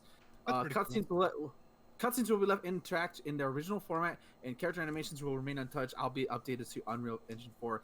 And yes, you can use the typewriter. If you know what I'm talking about, that's all I'm going to say. So yeah. So I assume that means, like, with cutscenes, it'll just show you third person? Like, show Leon on third person? That'd be really cool if it, like, went first person, but yeah, I doubt they're going to do all of that if they said it's going to be in its regular form. Right. That's the only thing that kind of confuses me. I don't know what they mean by that. Yeah. I would assume like it pulls back and you're kind of it's movie time. It'll be the cutscene, regular cutscene. I assume if they somehow figured out a way to keep it in its original form and just track the VR inside of the cutscene, then kudos to them. But I don't think that's worth the time. Yeah. Now, well, the question is, will this and somehow Capcom did it. Capcom found another fucking machine to stick Resident Evil 4 on there. The meme continues, ladies and gentlemen. They're putting the work in, though. Yeah, I mean, if you remember Skyrim VR, that thing was trash. They did nothing on it. Yeah, at least this one is actually like they put in a lot of effort. Yeah. Hopefully it's good. Right. So next up is about PlayStation Plus Video Pass. It's a streaming app that will be tested for a year in Poland, of all places. Sony has confirmed that the PlayStation Pass Video is a trial service running in Poland for a year. Will offer 21 movies and TV shows at no extra cost to PS Plus members. Speaking to Spiderweb, Sony Nick McGuire explains that the pass comes in form of PS4, PS5 app, which initially allows PS Plus subscribers to watch streaming movies, including Venom, Baby Driver, and 6 seasons of Community, and a movie. Don't forget that name. McGuire says new titles will be added to that list every 3 months, and no change to PS Plus's price in Poland will be made. And so it kind of there's a list of the movies in the article that will be provided in the descriptions. So this is interesting. It's basically kind of what Amazon is doing with, like, at least initially what they did, where like, okay, you sign up for the free shipping, now we're gonna give you free movies. It's Sony prepping themselves for, like, down the line. They're trying to get the gaming element of their audience ready for the gaming movies.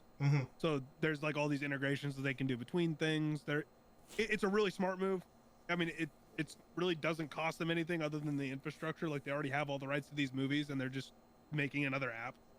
It's not an amazing list, though. No, well, I mean, they're very limited on what. First off, it's a test, so they don't want to, like, blow their load early. Right.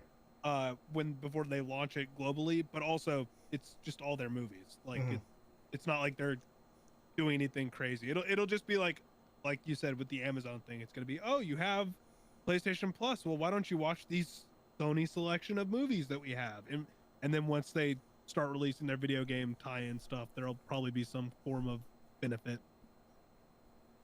So Remember the PlayStation Originals that they did for like a year, and then they failed and they didn't do anymore? Trash.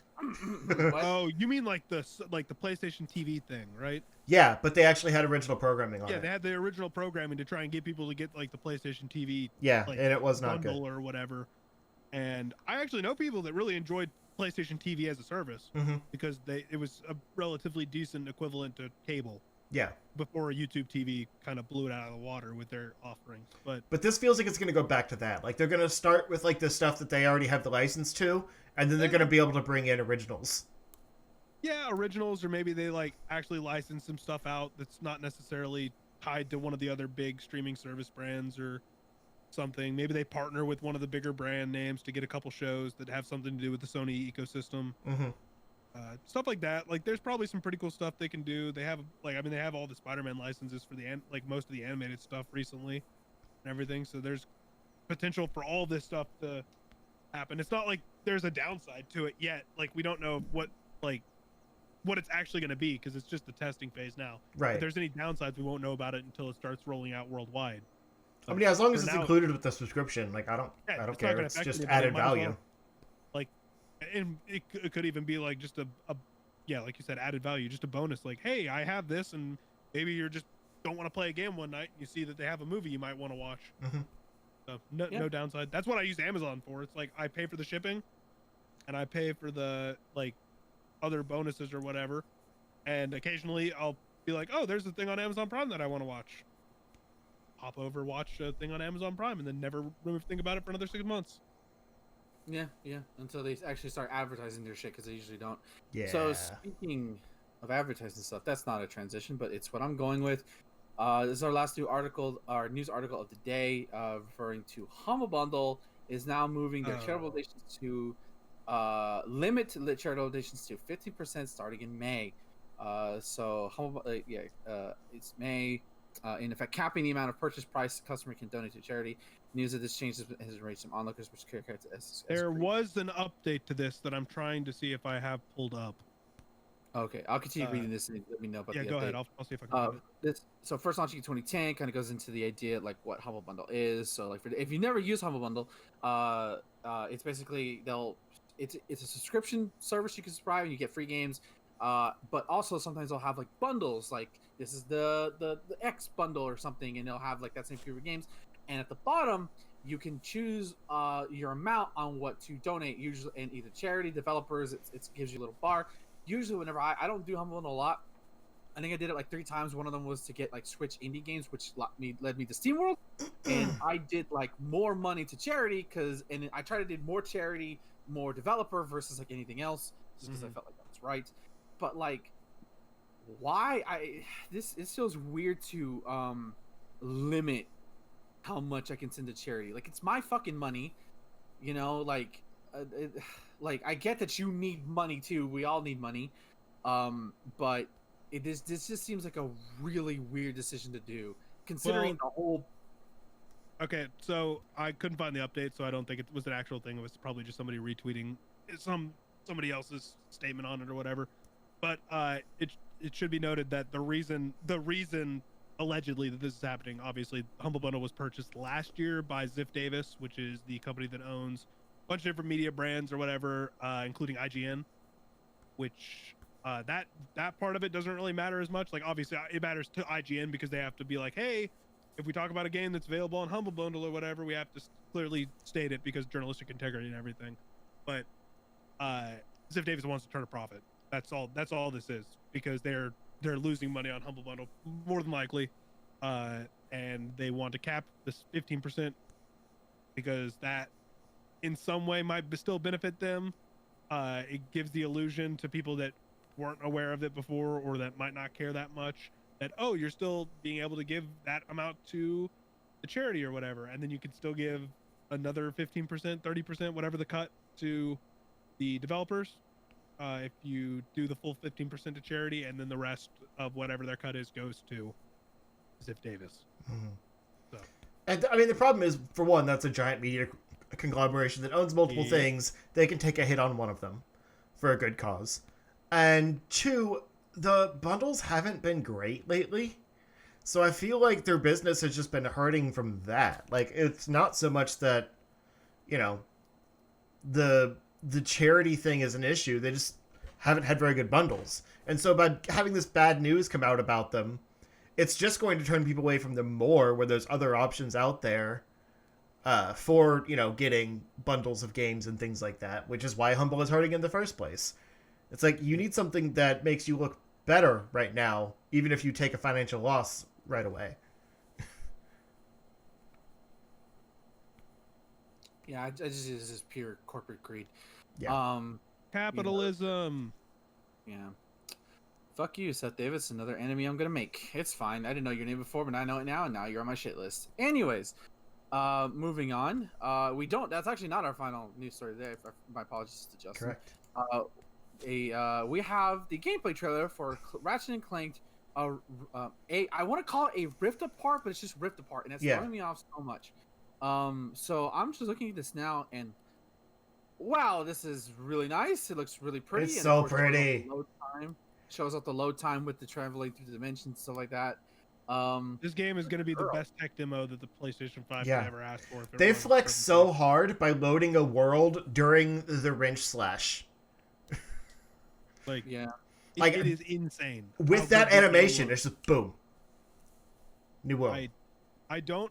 The fact that stuff like this is going to become commonplace for console games as we get further along, because this I believe this is going to be PlayStation 5 exclusive, right? Yes. It's not Yeah. PlayStation 4, so this will probably be the first big one, Mm-hmm. because Demon Souls probably could have run on PlayStation 4, it just wouldn't have run optimally, Right. so they didn't want to worry about it. They just wanted to optimize it for PlayStation 5 because that's what most people wanted it for anyways.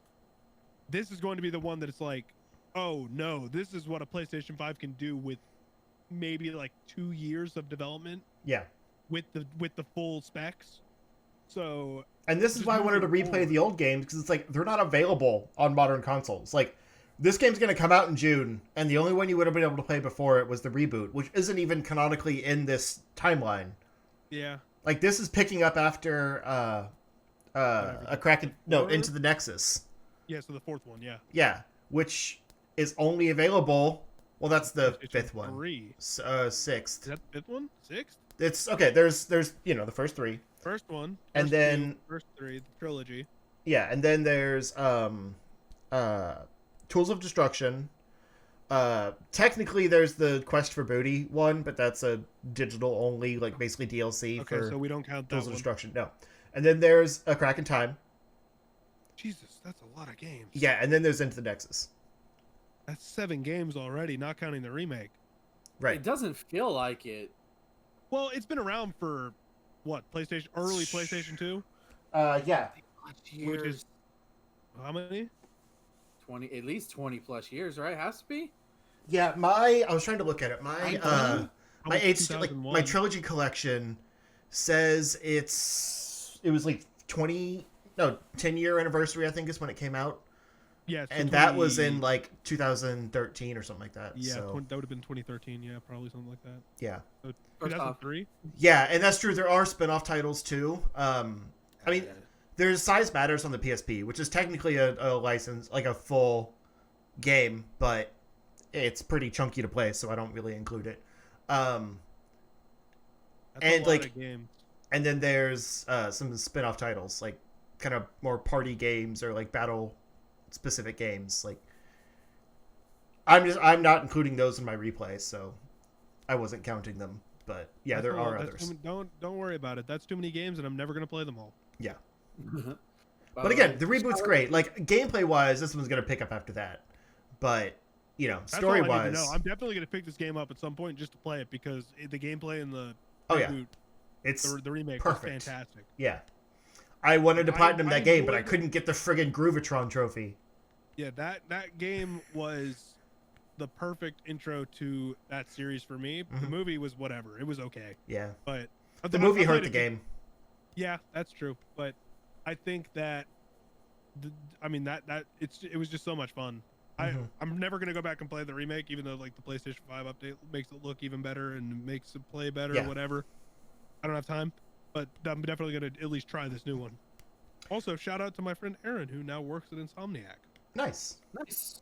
He's their social media. He's a social media coordinator at that. I don't know his title, and I'm not. He's probably not gonna watch this, but I'm shouting him out anyways because he's a dope dude. Yeah, that's Awesome. cool. But mainly what I wanted to say about this, like, obviously it looks amazing, whatever. We finally have a name for the female Lombax waifu character that everyone's been freaking out about. Her name is Rivet, and she's very clearly just an alternate universe version of Ratchet. Yeah. She's But- voiced by Jennifer Hale, I think, right? yes, Jennifer Hale, Yeah, because people are Wow, freaking out, yeah. That's awesome. including my That's friend Aaron, who got to help announce it. Oh, yeah, that's fair. He was like, he was freaking out. Yeah, that's really cool. But yeah, she looks great, and I love that it's going to be, like, pretty much, it seems split pretty evenly between them. Because it looks like she actually has Clank. So it's technically Rivet Yeah. and Clank, not Ratchet and Clank, but whatever. Well, first off, people are already making that pun. Yeah, Second off, yeah, because in the original trailer it showed Clank getting tossed through the dimensions away Right. from Ratchet. So it's probably going to be Ratchet working his way towards whatever Mhm. goal on his own, or with maybe they just swap partners or something. So we get like a new interesting dynamic, and Maybe. then eventually we're going to get all four together, and there's going to be some kind of switch dynamic or something. Who well, it knows? doesn't seem like she has a partner, because it's all of the gameplay Okay. trailer, or all of the gameplay footage with him in it, he doesn't have Clank. Okay, um, so it'd So I probably guess he's more just, like, gadget focused, like, kind of with the, weapons and hoverboard, missions and that kind of thing. Okay, yeah, that's the dynamic there is going to be really interesting. Mm-hmm. I'm excited to see that, because I feel that while the last game was like fantastic and the gameplay was great, it did kind of drag towards the end. Mm-hmm. But I think that's not necessarily a flaw of the game, just more a flaw of it's just like a flaw of like that style of game. Like by the end of it, because it's not like a precision platformer, you're not doing all of these super complex movements that you have to master over the course of like this entire thing. It's like a mix of platforming and combat. So yeah, it's not like Mario where by the end of the game you feel like you have mastered all these movement skills and all of these like little intricate things. It's like, no, I know how to do combos into like certain weapons, or all these cool right. like optimal ways to use things. I can strafe and jump real good. Exactly. Versus like, oh, I know how to, like in Mario Odyssey where it's like, oh, I know I can like double jump using a hat now. Yeah. Like that kind of stuff that involves mastery over the gameplay itself. It's just like a different level, and it kind of dragged towards the end. So I hope that this kind of differentiates it a little bit more than the last one did. Yeah, I'm excited. All right, cool. I won't be playing because I chose to buy a high-end PC versus a PlayStation 5. So yeah, look, it's gonna be around forever, and eventually it'll be $20, and you can play it then. You're true, absolutely. Until climate change kills us all.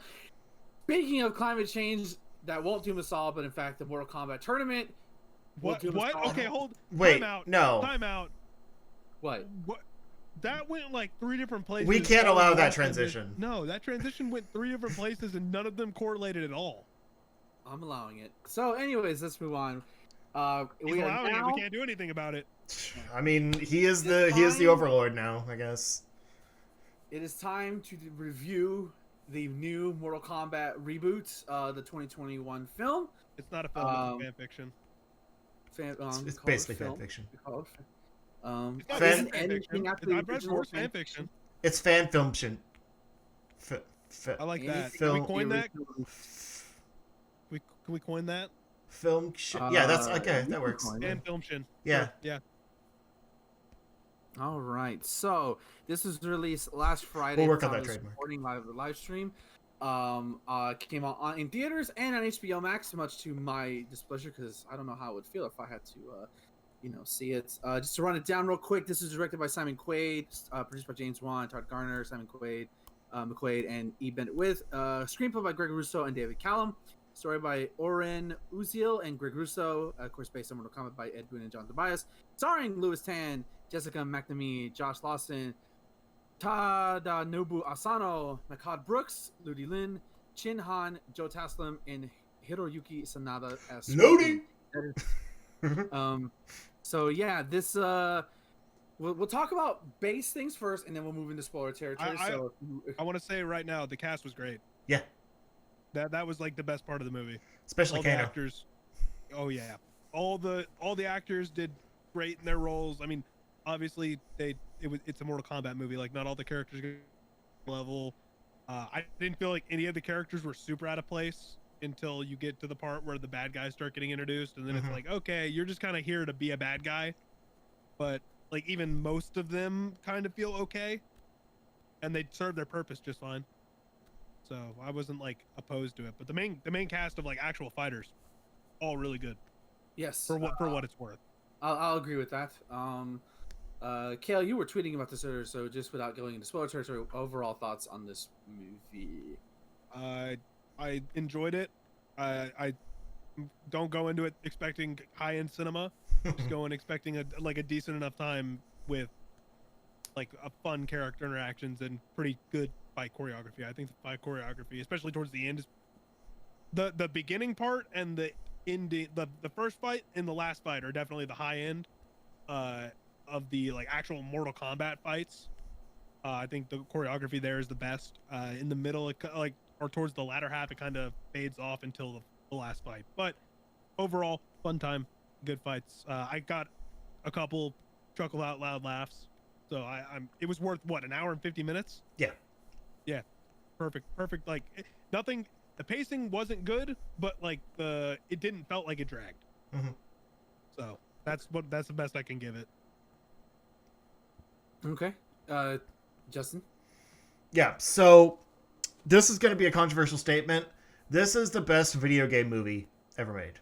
And I say that in what way? I say that because it's a low bar, but like this both knows how to pay tribute to being a video game movie and is also a very solid like, you know, action like I'll call it an action comedy You're telling movie. me you enjoyed when the guy, I'm not going to spoil like where or what happens or whatever, but when they say the lines from the game, Yeah. you're telling me you thought that was good? I think it worked within the context of the movie because I think the first one worked. The first one worked fine. Well, this is a world where all of the characters like know this, you know, this vocabulary. I get they never established that, but I guess. Well, because like the tournaments have been going on for, you know, centuries. Yeah, but only like 3 of the characters know that. They know the stories that have been handed down. Only one of the main cast of like 3 human characters that are like from the real world, not like the fighting world, know that. And that's Sonya. Sonya knows that. The other 2 are kind of like, one of them is her friend, and then the other one is literally a self-insert character from a fan fiction. Yeah, but none of them get those lines. Exactly. But the people who do know about it, when they say the lines, the 2 times, okay, so one of them happens in the middle of a fight. Yeah. And one of them happens after a fight. Both of them felt so out of place.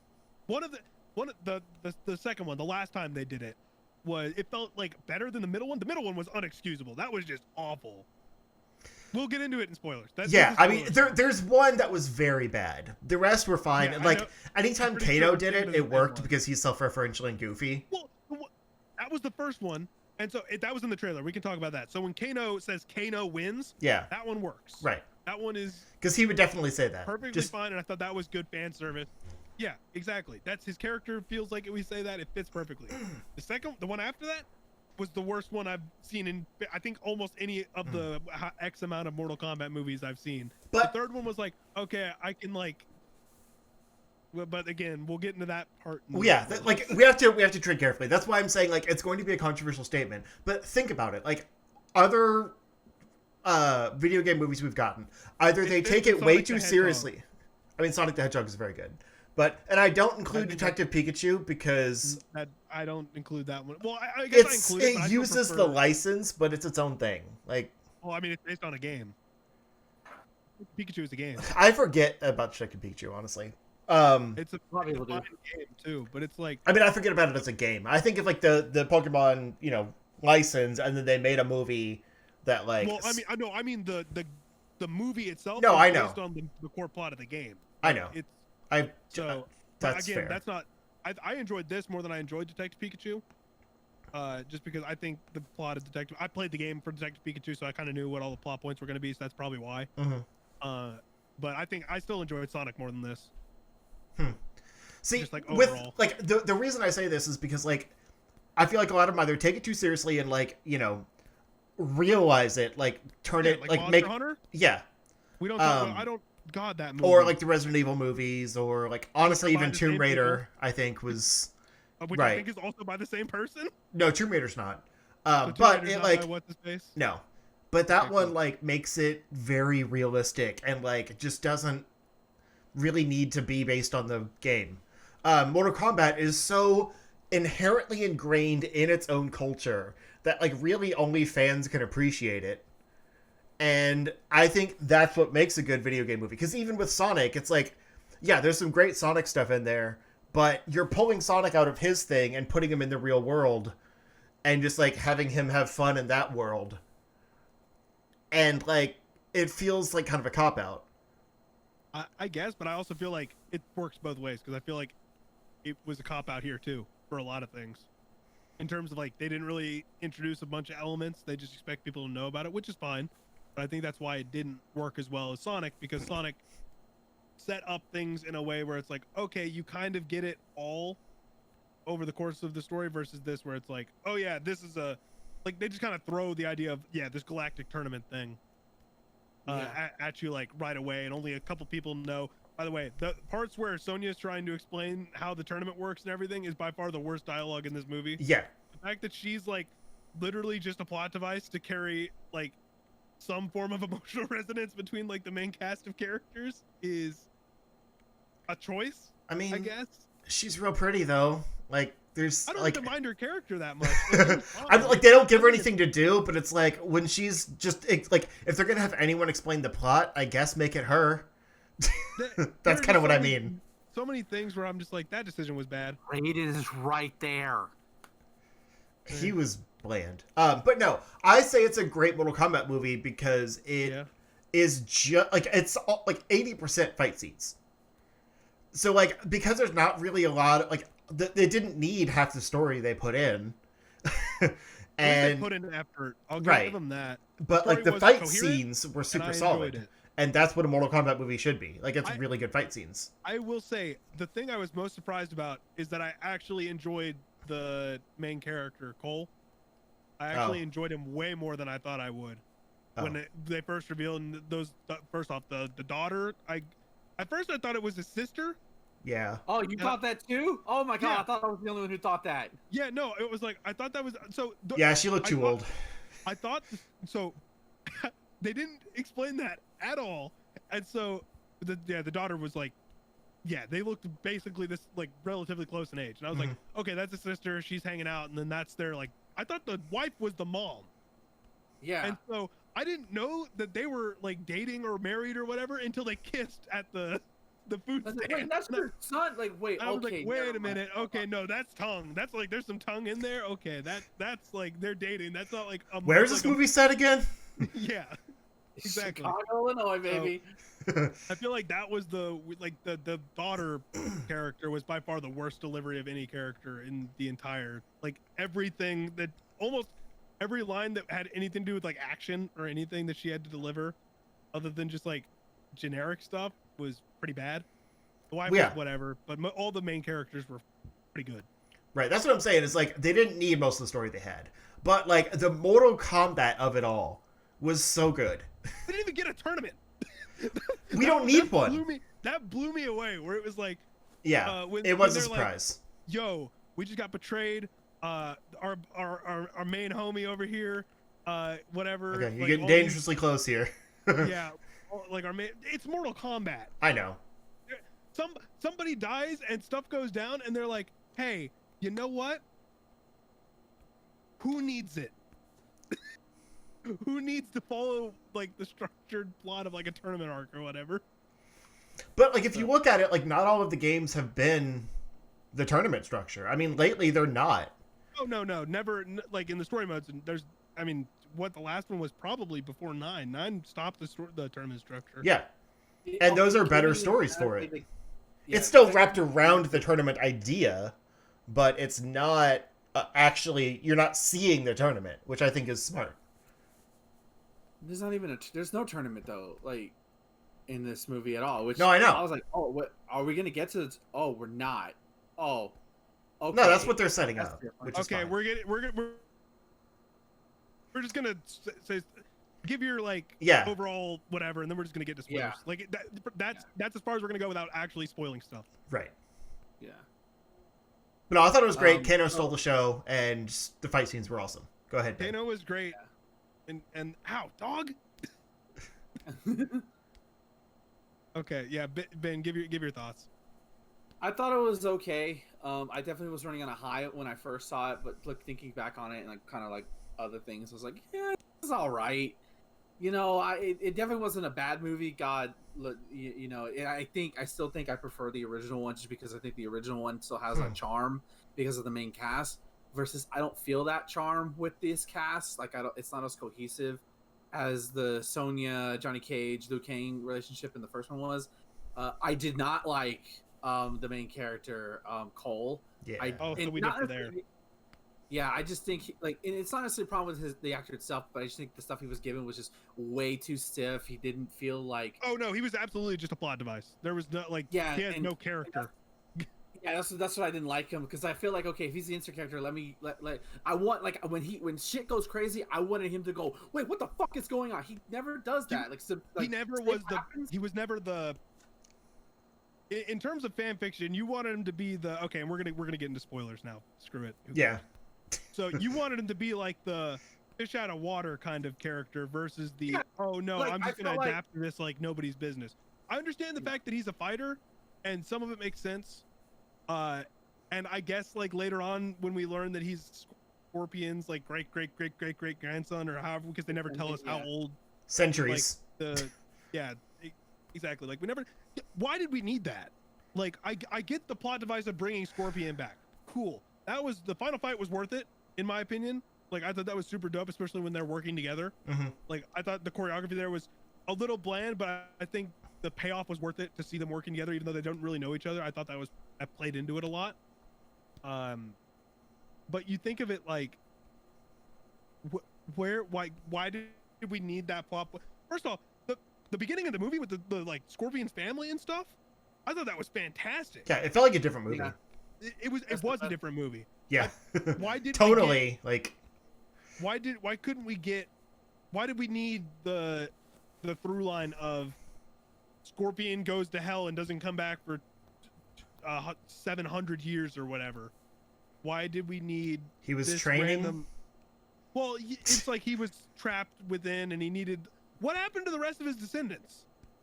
Right. Why is like this one who's so far removed? Like obviously he's still a fighter, so like some of the stuff makes sense. I would assume it's because it was in Mortal Kombat time. That's probably Yeah, that happens once every How many generation, tournaments? though. It's been 700, probably more than that years, and it's like, like there have been 9 tournaments. Yeah. Yeah. And why was Scorpion or Hanzo? Why was he in the Mortal Kombat shrine? Like I know he's part of the prophecy, but why was he in the Mortal Kombat shrine? He never fought in the combat. Yeah, I mean, it showed him suited up, but he was theoretically dead. No, he wasn't still. suited up in the mural. It was Sub-Zero was suited up in the mural. I thought he was in the yellow. No, he was wearing like the robes, but he wasn't wearing like the hood or the mask or any of the like the armor. Oh, okay. He was wearing what he died in essentially. But, I mean, when he died, he had the mark, so that could have been during a tournament I guess period. it could have been he was murdering him for like his boss or trying to get in good with the boss. We don't know anything about Sub-Zero. Right. Presumably, So, I assumed that was during a tournament, though, because Shang Tsung basically said that the tournament, they what Raiden says is that the tournament is like an actual tournament, which is why it was so weird that. Right, but I mean, like Shang Tsung basically said that they cheated every tournament up until this one, and that's how they won 9 times. So Sub-Zero was still going through and killing all the combatants before the tournament. Okay. To guarantee they won. Just the same plot, but Yeah. 700, 800 years ago or whatever. Right. So the tournament wasn't happening, but it was just him murdering. Right, because Scorpion had his mark, so he was chosen for the tournament, and Sub-Zero killed him. Okay, but why was the prophecy there before Scorpion was a thing? Because because the prophecy predicted that Hanzo Hisashi's line would rise to stop whatever to stop this one part of combat, I guess, and it's all important because they can't just win a fight. I guess. I mean, no one can beat Goro. Goro, dude, he's right there. Like, yeah. Like that's probably what that probably was the problem. Like, oh shit, forearm, dude. Let's go. Yeah.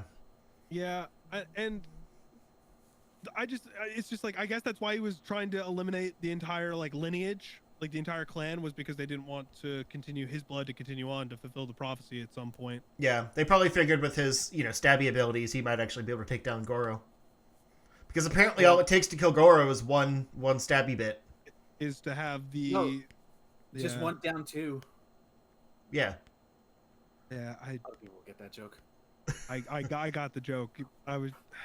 Man, it's just I think the movie falls short in a lot of aspects, but it's definitely not falling short in the combat aspect, I guess. Right.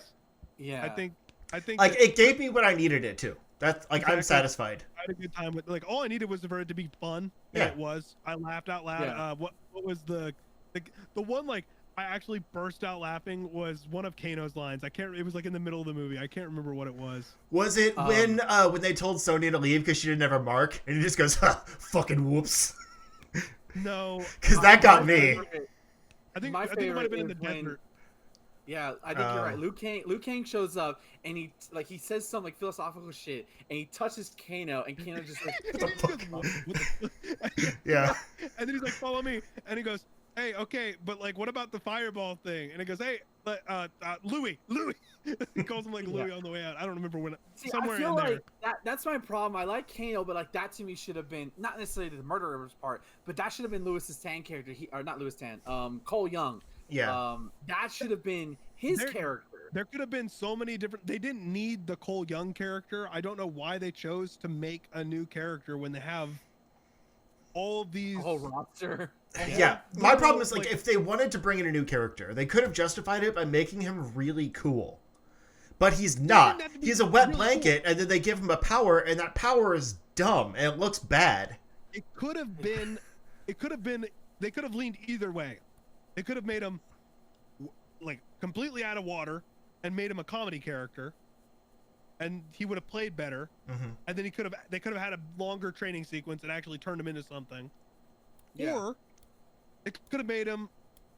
They could have like taken what they had kind of the outline of and refined it more and made it more of like an actual character. Yeah. Because the only thing that matters about that character is that he's somehow related to the Scorpion. He's got a family, and he does some form of like cage fighting. Those are the three elements you need to know. Nothing else matters. Which I think like me and Ben had talked on a stream about like where the story might go and stuff, and we theorized that Cole might end up being Johnny Cage. Like he would like go into witness protection or something and change his name, and because he's a cage fighter, he would showed a movie poster. No, I know. So there's no way that would be possible. No, I'm not saying now. This was before. This was before the movie. Yeah. Oh, okay. So you're talking about just from the trailers and stuff. Right. Yeah. Oh yeah, he's probably Johnny Cage. It's probably like he becomes a stage name, and of course like like being a cage fighter, you know, it's. Yeah, I thought that was like, oh shit, he's gonna become, and then I saw the post like, no, there's Johnny Cage. All right, cool. Like, we're still gonna get him. By the way, I want to point out that ending scene is very fucking similar to how Street Fighter: The Legend of Chun-Li fucking teased Ryu. I'm not shitting you. That's verbatim. You didn't need to bring that movie up at all. I had to. No, you did not. This movie's better. This movie's better than that one. So. Oh yeah. This movie's better than every Street Fighter movie property except for maybe the animated one. No, the animated one blows this one out of the water. It's not even close. Like I love that Street Fighter. Like the animated Street Fighter movie is fantastic, but it's like. Yeah. But Okay. Anyway, while we're on spoilers, I want to say real quick. The one game thing that bothered me was, I think it was Liu Kang. He did his like cool dragon fatality and killed whoever, I don't remember. And then he goes, fatality for Kung Lao. And it's like, oof. That's a big oof. Yeah. I thought that one was better than Kung Lao doing it after he sawed the chicken half. I like both. I like both. I liked Kung Lao's because he's cocky. Number one, it made more sense for his character, but at the same time, I didn't like it at all because the delivery was so just flat and out of nowhere. Yeah, like, he was doing a pose. He's not the best actor either. He's a stunt work. Like he hasn't done a lot of acting, is what I mean. Well, but I thought he was really good when he was egging on Kano. Yeah. Yeah, it was. I'm just saying, like, you can't expect a perfect delivery, you know, perfect performance. I should say. The roast of Kano is the roast of Kano. Yeah. After the egg roll, that was. Like it wasn't great, but it was a really funny scene. Mm-hmm. Oh, it was great. It's super great. When he finds out he has a laser beam, he's like, "It's better than fireballs." Pussy, yeah, it's great. God. By the way, that fatality that Kung Lao performs isn't Natara. Natara. Right? Yeah, that's a fucking MKX like shot and fatality right there. Like Jesus fucking Christ. Like, how many of the fatalities were actual fatalities? I think it was 2 or 3 of them. Well, you count Kung Lao? Kung Lao definitely. Kung Lao's one of them. Kung Lao, Liu Kang. I think Sonya's like the kiss of death through the body. I think that was one. Okay. And then Scorpion burning Sub-Zero to death. Yeah, that's a 4 out of what? Well, no, Jax too. Jax is hammer. Jax does the. Oh yeah. Does the hand clap. Does the thunder clap.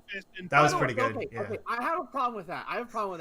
they're fighting on the pit stage. Mm-hmm. And he does an uppercut to throw him into the pit. Like, I get it. Jackson's mentality is cool. Claps their hands. I have a problem with that fight in general because it was dumb. Oh yeah, the fight was so stupid. It was too short. If you're gonna do the pit, you uppercut, you do that, and you show him falling. That's like one of the most iconic. Or do the head smash and then like watch the body fall off the pit. No. You just uppercut and fall. A fight that actually matters, so his character feels fulfilled because that fight was so bad, and felt like, oh no, the big dude that doesn't say any words and looks like an idiot hit you with a hammer a couple times and tossed you to the side while everybody else got their butt whooped, and now you got big arms, and now you got to go beat up the big hammer man. Rico's a bad character anyway, but I will say, like, I loved Jax's tiny arms. He was so dumb looking. That was funny. That was most sad. I'm like, oh my god. Number one, it's cool that those monks know how to work with like cybernetics and connecting nerves. Mm-hmm. That's dope. Cool, yeah. But I There's love little baby arms. that Jax's hidden karma, or not karma, whatever it's called in the movie, I don't care, is to grow big metal arms. Yeah. I love it. But I like to think that would have happened even if he didn't lose his arms.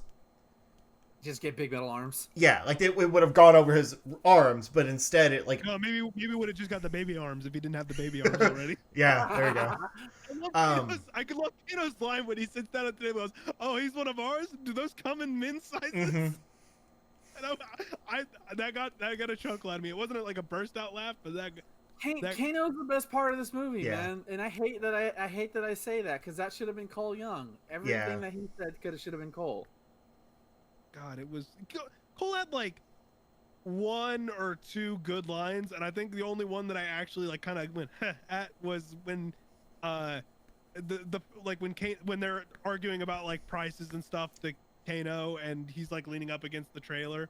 He says he has like a throwaway line, and I chuckled at that, but he didn't really have anything. No, he was nothing. He's literally just. That's why I say this is a fan fiction. It's literally like somebody wrote a fan fiction and was just like, no, I don't want to use any of the characters from. They put their Mortal OC Kombat in it. I didn't want to use any of the characters from the 20 plus years of Mortal Kombat's history. Let's make a dude named Cole Young, and he's an MMA fighter who's the descendant of Scorpion. Again, like MKX proved that you can bring in new, really good characters, but it's not the new element of it. It's the fact that he's just some random dude who they tied into the lineage of somebody. Well, exactly, and that's why it's a problem because like having a new character as the protagonist could have been really good, but they didn't bring in a good character, so it made it feel pointless. Like even if he had been a bland character with a cool power, maybe he would have been redeemable, but that was dumb too. I just think that like even if they had the same story and just fleshed him out more in terms of like actually give him motivation rather than he's just some random orphan. Mm-hmm. Or not even like the orphan part. It's none of like the individual elements that make it bad. It's the culmination. Yeah. Like you can make culmination. Culmination, yes. Yeah. You can take that character with the same setup and make it work and make it work well. You just actually have to refine it and tie it into the story more. If they focused more on the Scorpion Sub-Zero element in this movie, I think it would have been better. Mm-hmm. I think they could have done one thing that would kind of, it wouldn't fix it because he's still a bad character, but it would at least tie it all in better. And that is, instead of making him an orphan, give him a father, maybe an estranged father, that is his access into Mortal Kombat. Like, this guy, you know, was never around for his childhood or whatever, and we find out it's because, like, he was the last pick for the tournament. And, like, he's an established character. And then Cole is a new character, but, like, his dad is someone we know. So you're saying you wanted his dad, you basically wanted Kenshi and Takeda, basically. Yeah. That's what you're saying. Pretty much. It worked. Yeah. I mean, I agree. was happy that I didn't hate him as much as I thought I would. I thought his character was going to break the movie for me, and it didn't. Yeah, because he was nothing. See, I thought it was going to just completely take me out of the entire movie and make me just nitpick the entire thing. I didn't. Mm-hmm. I sat there and I was like, okay, that's kind of but then immediately afterwards I was just like, oh no, this is fun. Yeah. I think one of the Yeah, I think the only thing that really, like, honestly, like, didn't sit well for me, like, that's not a nitpick, is like I didn't like how they presented Outworld in this, which is basically I think it like looked dope, but I think I mean, what was there to present? They didn't do anything. It was color that's what shifted I'm desert. saying. Like, well, like that's my problem. It's like because when I think of Outworld, and this is coming because of from the original movie, like Outworld, when you go to Outworld for the first time, it's those spires and the colors different and it's darker. There's people running around. It literally like it's just like okay, this is just Australia. Like okay, I get the joke. Australia is a hellhole, but like it's just like they could have done. Maybe the budget wasn't there, obviously, but like it just didn't look like Outworld to me. Like outside of the big moon that they had, if you could if you were paying attention. I think the image of like that first image that you get of it, where you see who is walking in that scene? Sub-Zero. Yeah, well, Melina was the one walking across the like wasteland.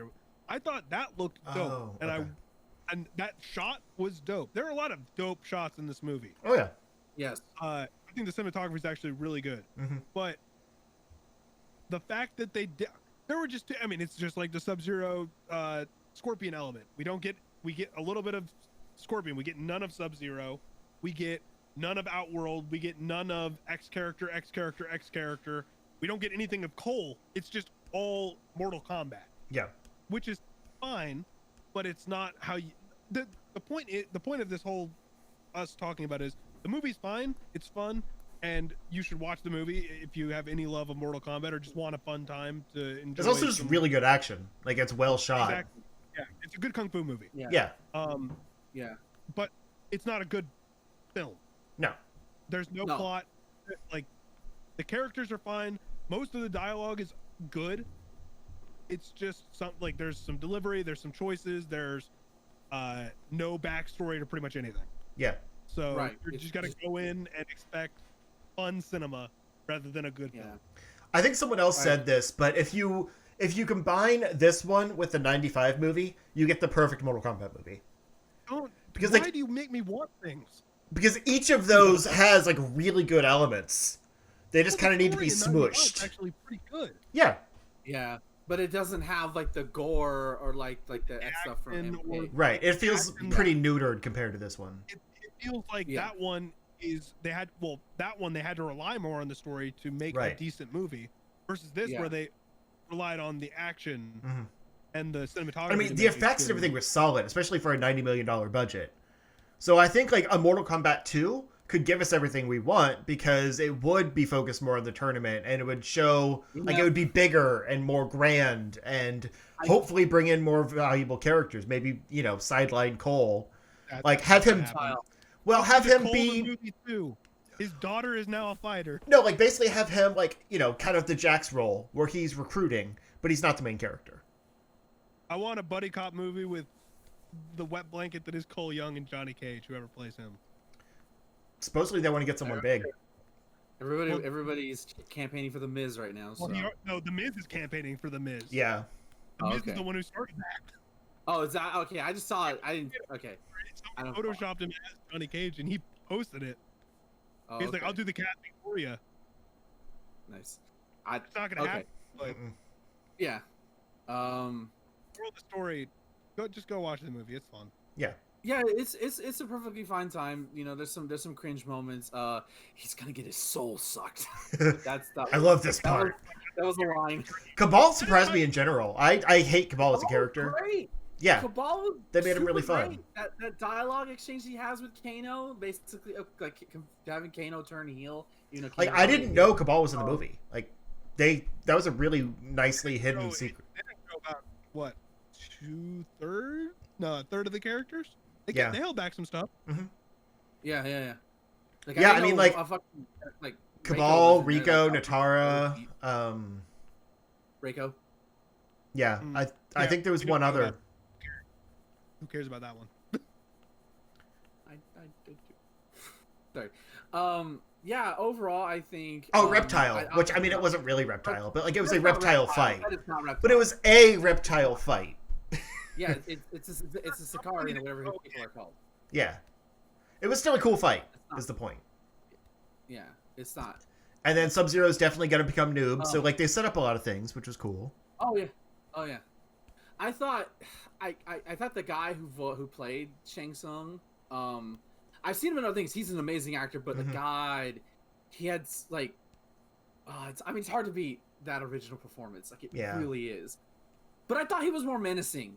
I honestly thought like there was a sense of like this guy could kill you. They put him like when they showed up, when Sub-Zero showed up at the temple or whatever. First off, I didn't expect Raiden to actually be at the temple. I thought he was going to be like, he wasn't going to be in the movie. Really, outside of that, I didn't think he was going to be the one actually like facilitating things. But when Sub-Zero showed up, and then like it wasn't just Sub-Zero, it was like just the whole crew rolls in. Yeah. And they're like, no, we're here to kill you. And then Raiden's like, that's against the rules. And he's like, How do you think I won the last 9? I think that's what he says that. He straight up is like, yeah, I mean, we've been doing it for 2,000 years at this point. Yeah. Yeah. And then at the end when he's like, you beat all my fighters, but there's always more. Like that was pretty threatening too. A portal. Yeah. It's like he what's the scale of like Outworld to Earth? Like I'm pretty sure Outworld encompasses more than Earth does, so he's got a pretty big advantage. Yeah. On top of just having like weird mutant creatures with 4 arms. Yeah. Versus just regular people. Yeah. On that note, though, like I do like I know it's a divisive thing, but I actually like the whole Arcana mechanic of like, you know, when you have a scar, like you get your latent ability basically.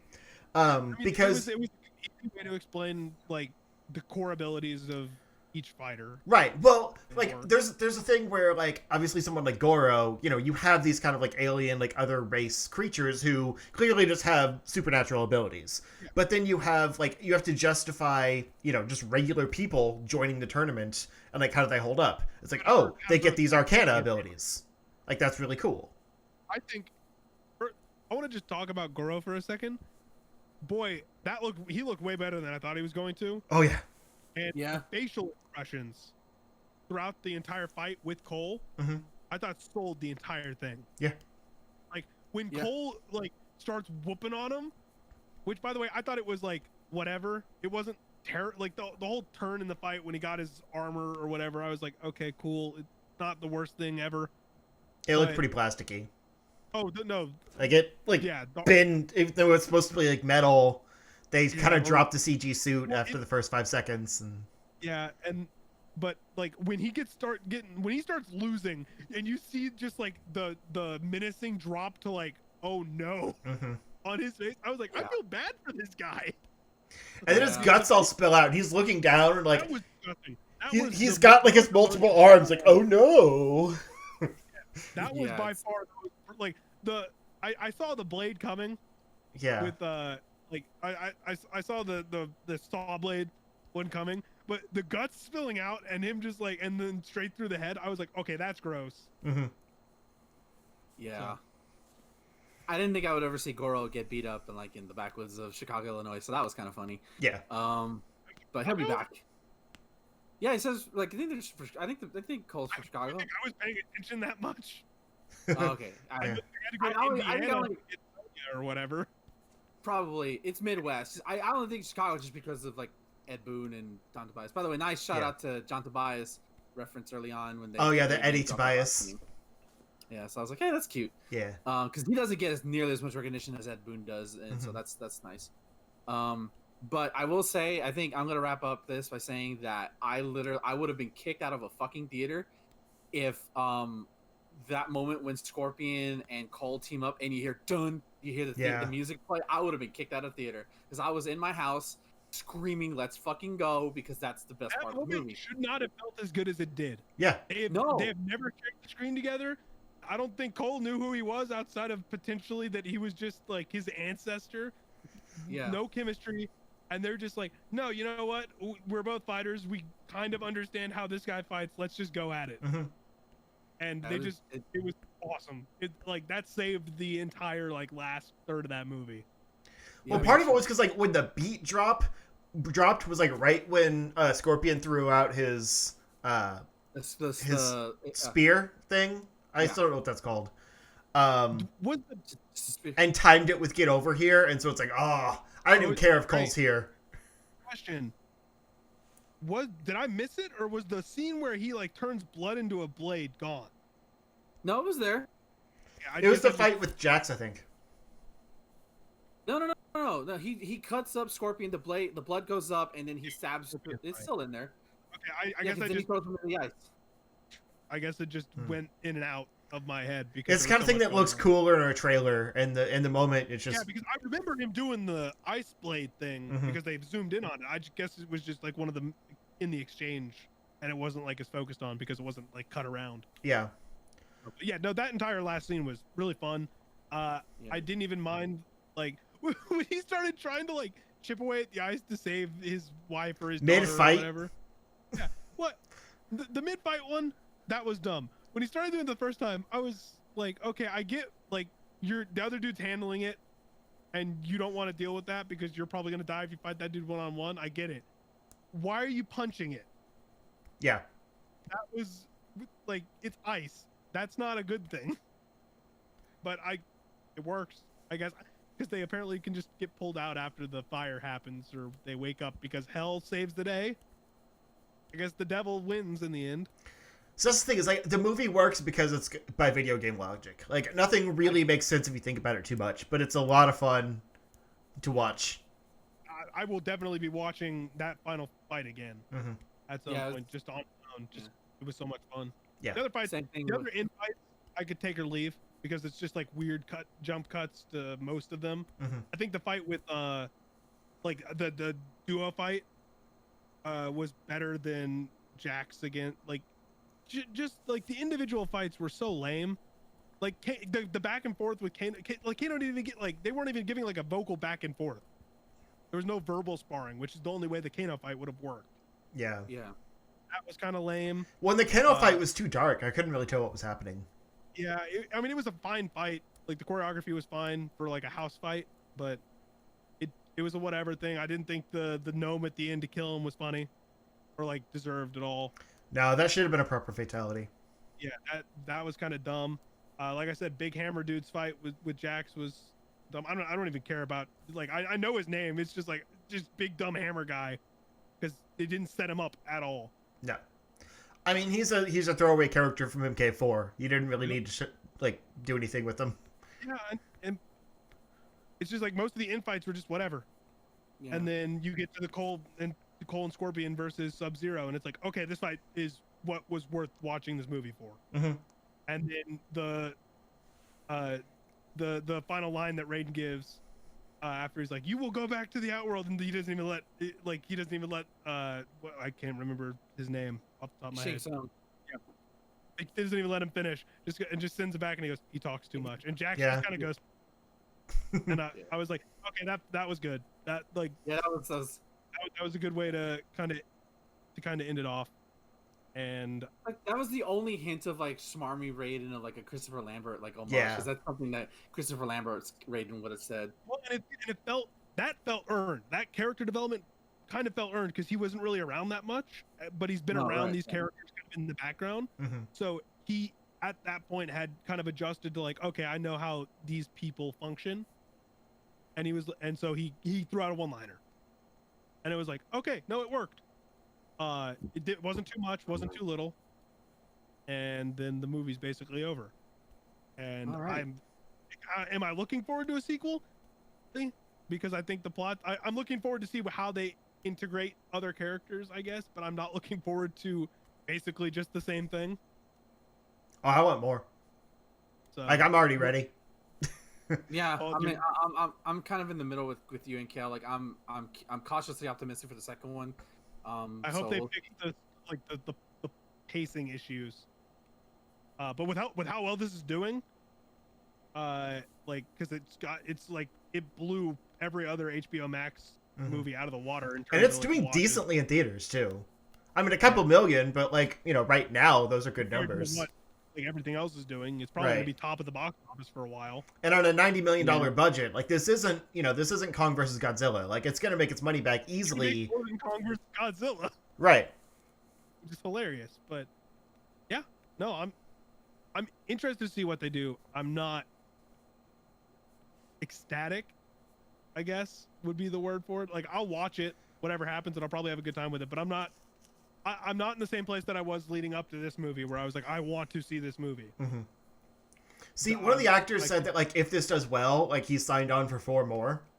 Like they have sequel options or whatever, and it's not so much that I want 4 more of these, but like if you think about how the the Mortal Kombat story like in the games has kind of fleshed out over the years, where it used to just be it's a tournament of fights among all the characters, and then like MK11 was like weird timey-wimey stuff, and like it went back into the history of it and all.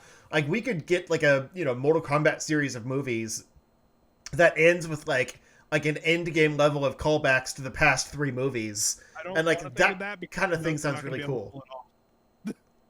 I don't know. I think if they build their world out over a few movies, because they're gonna bring in Quan Chi, Shinnok, like you're gonna get the bigger and bigger villains, and then like you end off with like a a crazy movie with all of the time travel stuff with Chronica.